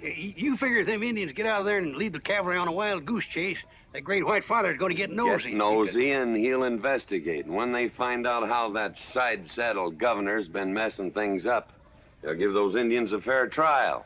That's live ammunition in that boxcar. You know what'll happen if them Indians get some guns in their hands? Somebody's going to get hurt. Is Puma's word good enough for you? Well, I don't... McLintock, you got yourself a partner. Leave me out of this. Hey, McLintock. Good night, Bunny. Good night, Governor. There is the Katie with her light red hair, sweet as the roses on a summer air. I'll find her somewhere while the moon is high and tell her that I love her, and I'll love her till I die. Katie Gilhooly, come master's home. Katie, Katherine Gilhooly McLintock, where's the woman of the house? Mr. McLintock. Oh, there you are. Mrs. Warren. Oh, good evening. I waited up for you, Mr. McLintock. Oh, how nice. I want to talk to you about something. Delighted. 309 times straight. I beg your pardon? 309 times straight without a miss. Gotta be a record. I suppose so. Now, Mr. McLintock, what I wanted to say... 2-pound Stetson, 6-inch brim, 53 feet in the air. It's gotta be a record. I'm sure it is, but the reason I waited up... Dammit, woman, can't you hold that glass still? Of course, sir. Now, down the hatch to my world's record. Down the hatch. Yes, sir.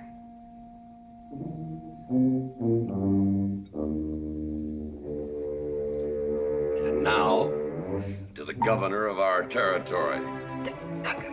The governor of the territory, sir? Now, don't you stick up for him, Mrs. Warren. You're a fine woman, Mrs. Warren. But you'll certainly go down in my estimation if you stick up for Cuthbert H. Humphrey, governor of this territory. I don't mean to Down change... the hatch. Oh, yes, sir. Down the hatch. Cuthbert H. Humphrey, governor of our territory, is a cull. You know what a cull is, man?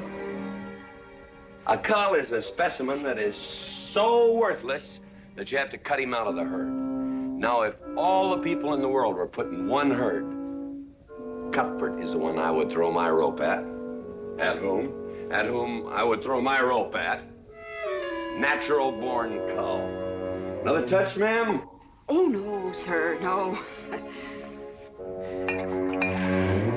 Well, I don't mind if I do.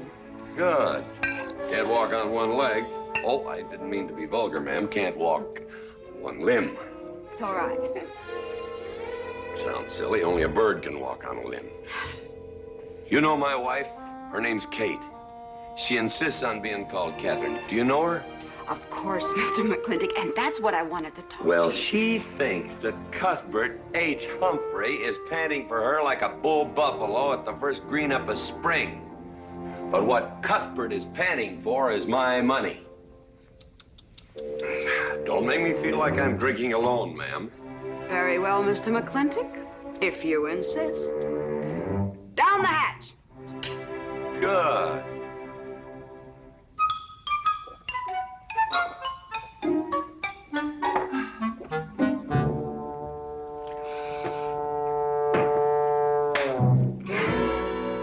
Mr. McLintock, I have something very important to say to you. Very important. Guess it'll have to wait till the morning. Toodle. Oh, it's all right. It's all right. Betty, bye-bye.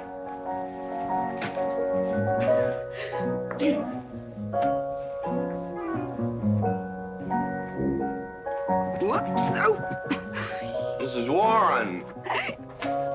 Let me assist you. Very kind.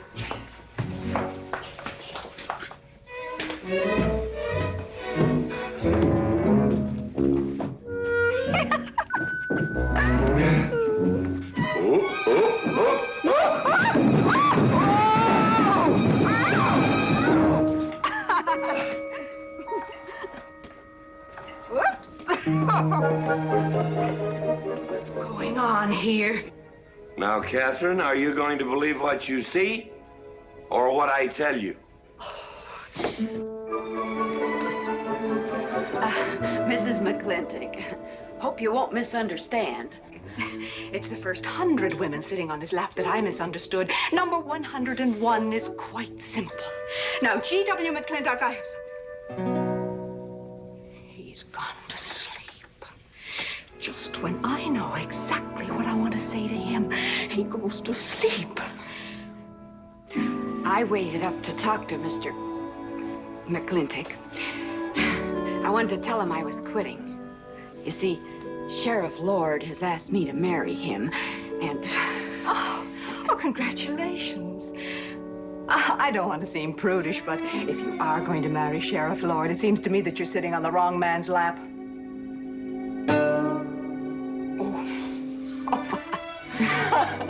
Come on, I'll help you upstairs and we'll have a long talk about men in general. Ladies, one moment.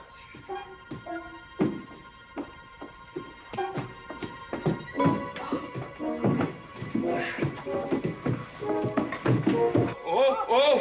Watch out, you'll get us all killed! Oh!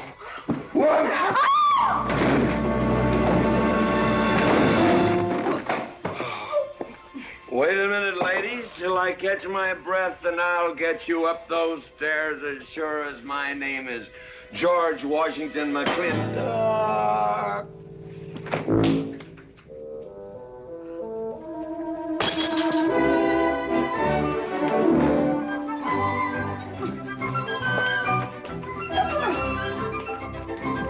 You may be quitting, Mrs. Wallace. Mrs. Ward. But not tomorrow. I want my breakfast in bed. I want to... I know, toast, lightly brown. Somebody sure put a knob on my skull. Here's Katie. I'm speaking. Katie, why? There Mrs. Warren was there. Oh. And there you was there. Oh. And there that whiskey bottle was there. Oh. And Katie's temper being what Katie's temper is, well, there you are. Drago, old friend. Huh? My wife does not understand me. Why, she be different than any other man. Come on, I gotta get you upstairs. Get you ready for that big celebration tomorrow.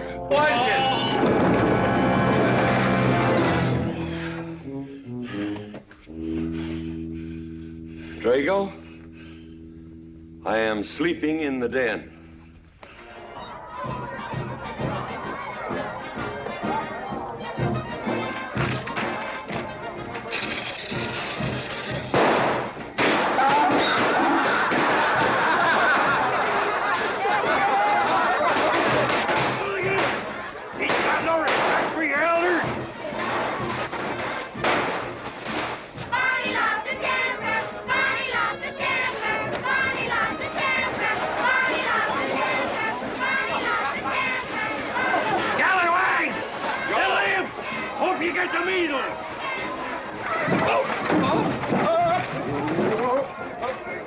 Come on, get him aboard. Is everybody ready? Man in number 5 needs a flank cinch. Get him one. Let us know when you're ready. Ladies and gentlemen, it is my honor to present to you the governor of our territory, Cuthbert H. Humphreys. Thank you, Mayor. My friends and citizens of this great territory, this is the 9th consecutive year. It has been my privilege and my pleasure to inaugurate the McLintock 4th of July celebration. Now, the first event will be the wild horse race. But before I fire this shot to start the event, I would like to say a few modest words regarding my stewardship of this great territory.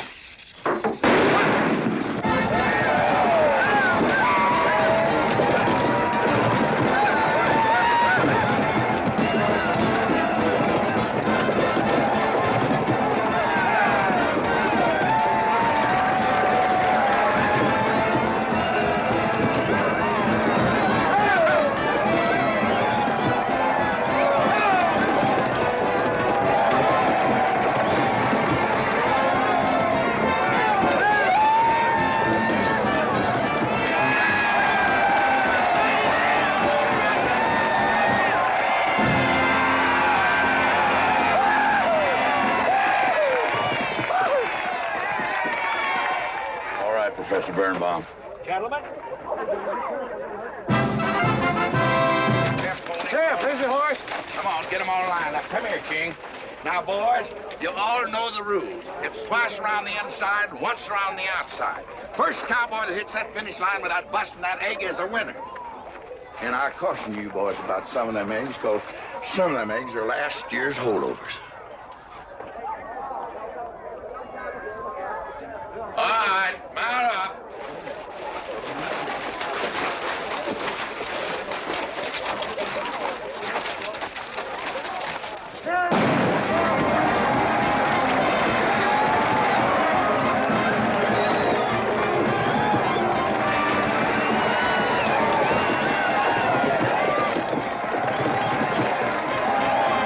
Catherine, my dear, you seem to be enjoying yourself. Oh, yes. This is wonderful. It's the only thing I really do enjoy about this barbaric country, the 4th of July celebration. Well, Catherine, I've been here for 3 days. I haven't heard from you. Is anything wrong? Wrong? Well, I just hope that it hasn't been necessary for you to say anything to G.W.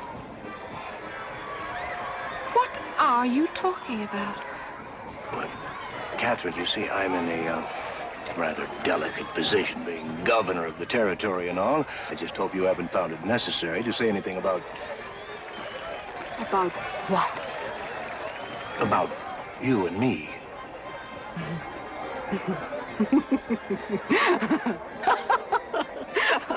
Why, you pompous windbag.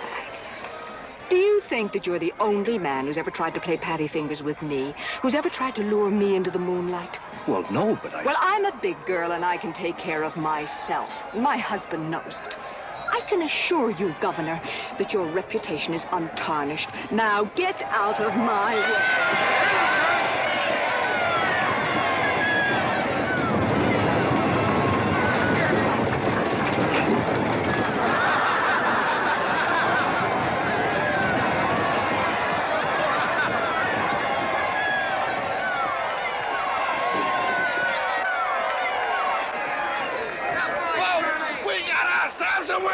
Curly Fletcher! Muzzles up, Curly! Give me the egg. Disqualified. Here you go, Curly. G.W., you'll never believe what happened over there. What? You smell of beer. Well, naturally, I'm drinking beer. Ladies and gentlemen, the next event will be a contest between the two bronco-busting champions of our territory. Remember the year I rode in that event? Wore your garters to hold up my sleeves? We had a bet, and I won it. George Washington McLintock, you are a very crude man. Well, I guess so, but that was a rough horse, like to jarred my insides loose. But it was worth it. 3 beers.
guess so.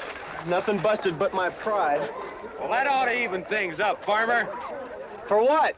Well, that sore nose you gave me the other day. Well, that ain't what's sore on him.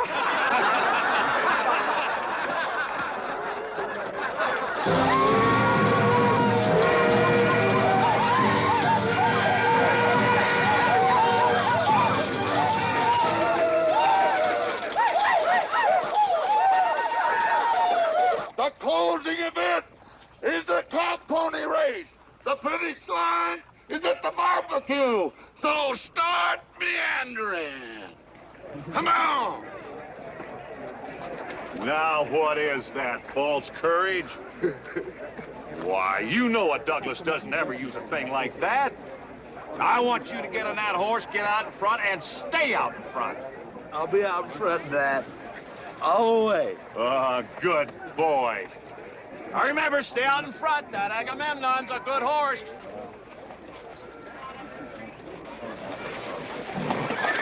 Oh, Agamemnon.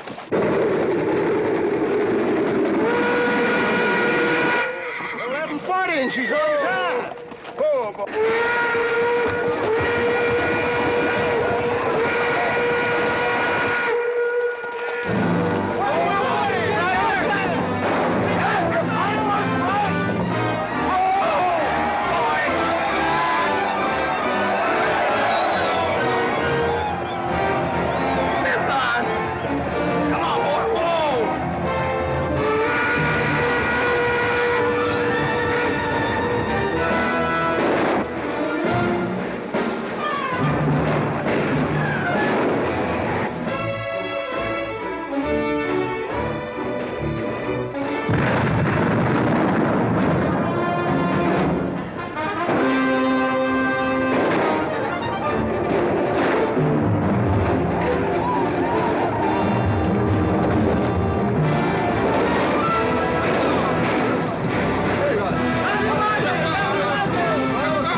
Whose idea was this stunt? God doggone it, I'm a real bull.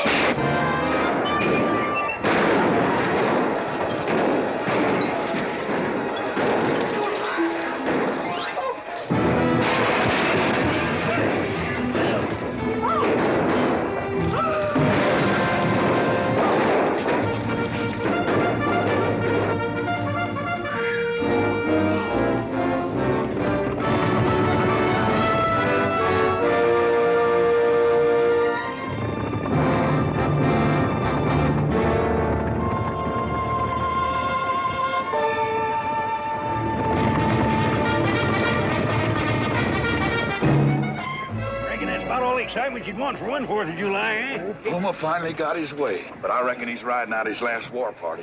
We won't get very far. But one thing still has me puzzled. Where did they get the guns? I was wondering the same thing. My kidney's been bothering me. Bunny? GW!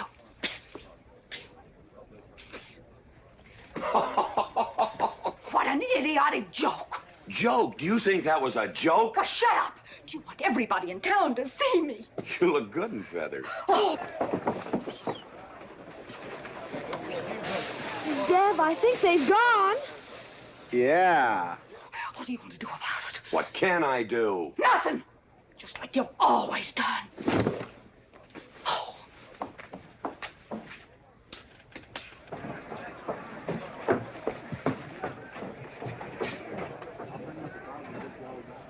How long, GW? How long what? Katherine. She's been riding herd on you for 2 years now. I'm a peaceable man.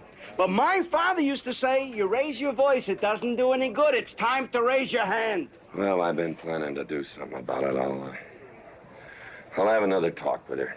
Talk to her? Talk to her? Talking won't do any good. Becky, have you seen your... What's been happening around here? You've got hay all over you. Been some mighty sneaky goings-on here during that raid, Mr. McLintock. Who was it said only a trollop would kiss a man before they were formally engaged? Oh, but we are engaged, sir. You are? That is, with your permission. Well, you've got it. Oh, Mrs. Warren? I think it's wonderful. I guess this is the only engagement that ever started off of a spanking. Mm-hmm. I reckon Birnbaum is right. All right. Lord bless us, this is gonna be a great day. Doggone it, folks. Let's don't let a little old Indian raid break up a good barbecue and a rodeo. Yeah, meat sound. Let's go. You contestants get ready for the cow pony race.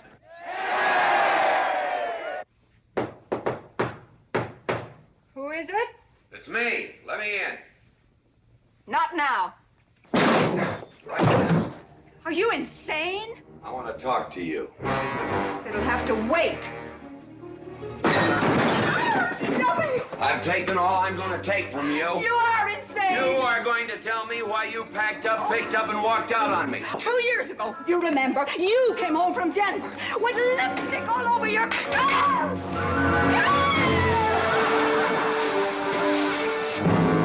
Lipstick on my collar. I've got the shirts to prove it. Who cares? Why, you big...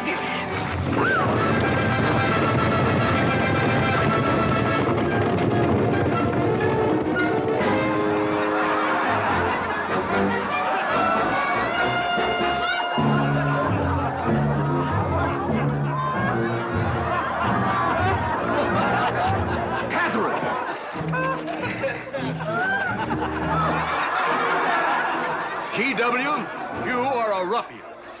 Cuthbert, you are right.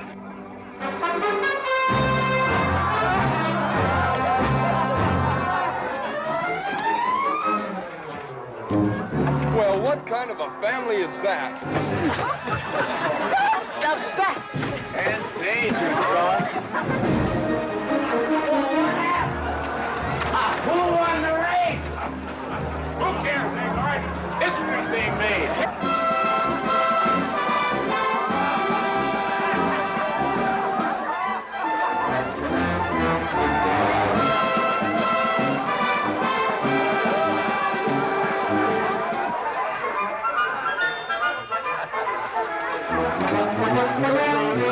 Yes, Rufus? I regret to inform you I've changed my mind about matrimony.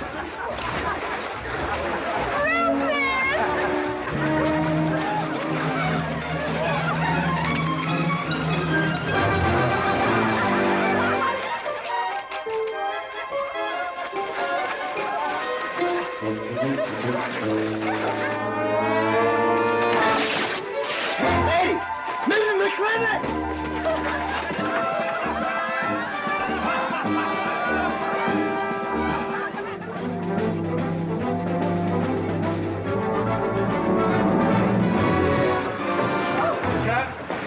Catherine! Keep out of here. Everybody out!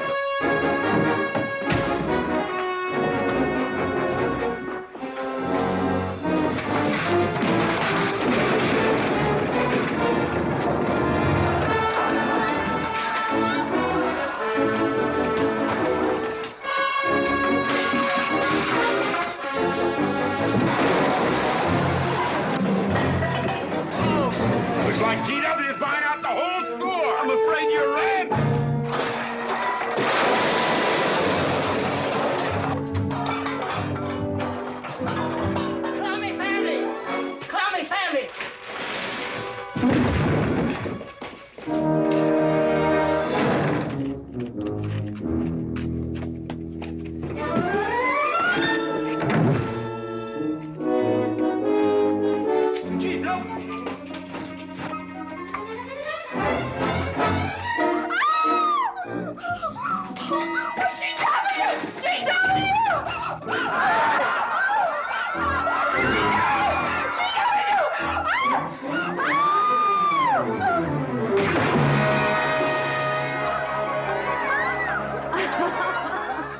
Oh, Mrs. McLintock, you're all wet. George!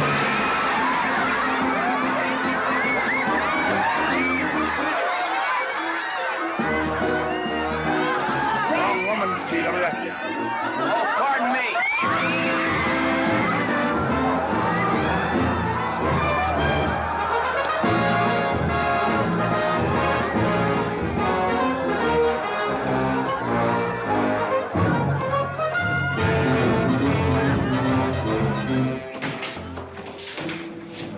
Mrs. McLintock, you setting a new style?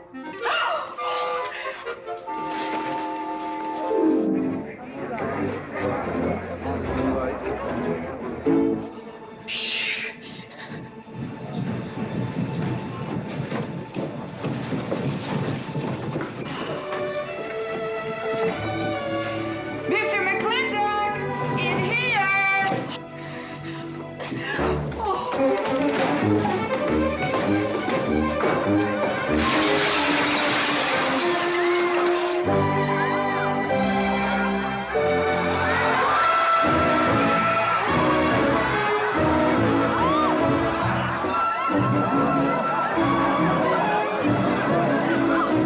If I ever get through this humiliation, you'll rue the day you ever met me. Oh, belly aching, fight all you want. It won't do you any good. You've been digging those burrs into me for 2 years. Now you're gonna get your comeuppance.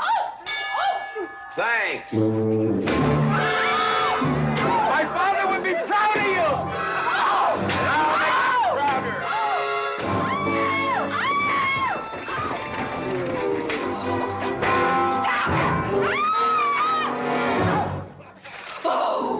Keep it.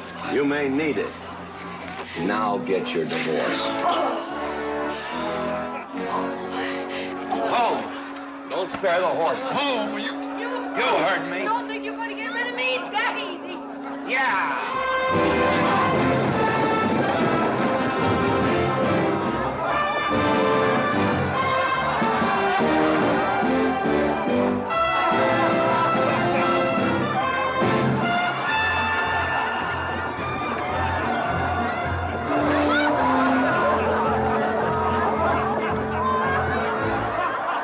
No more living in the capital? No.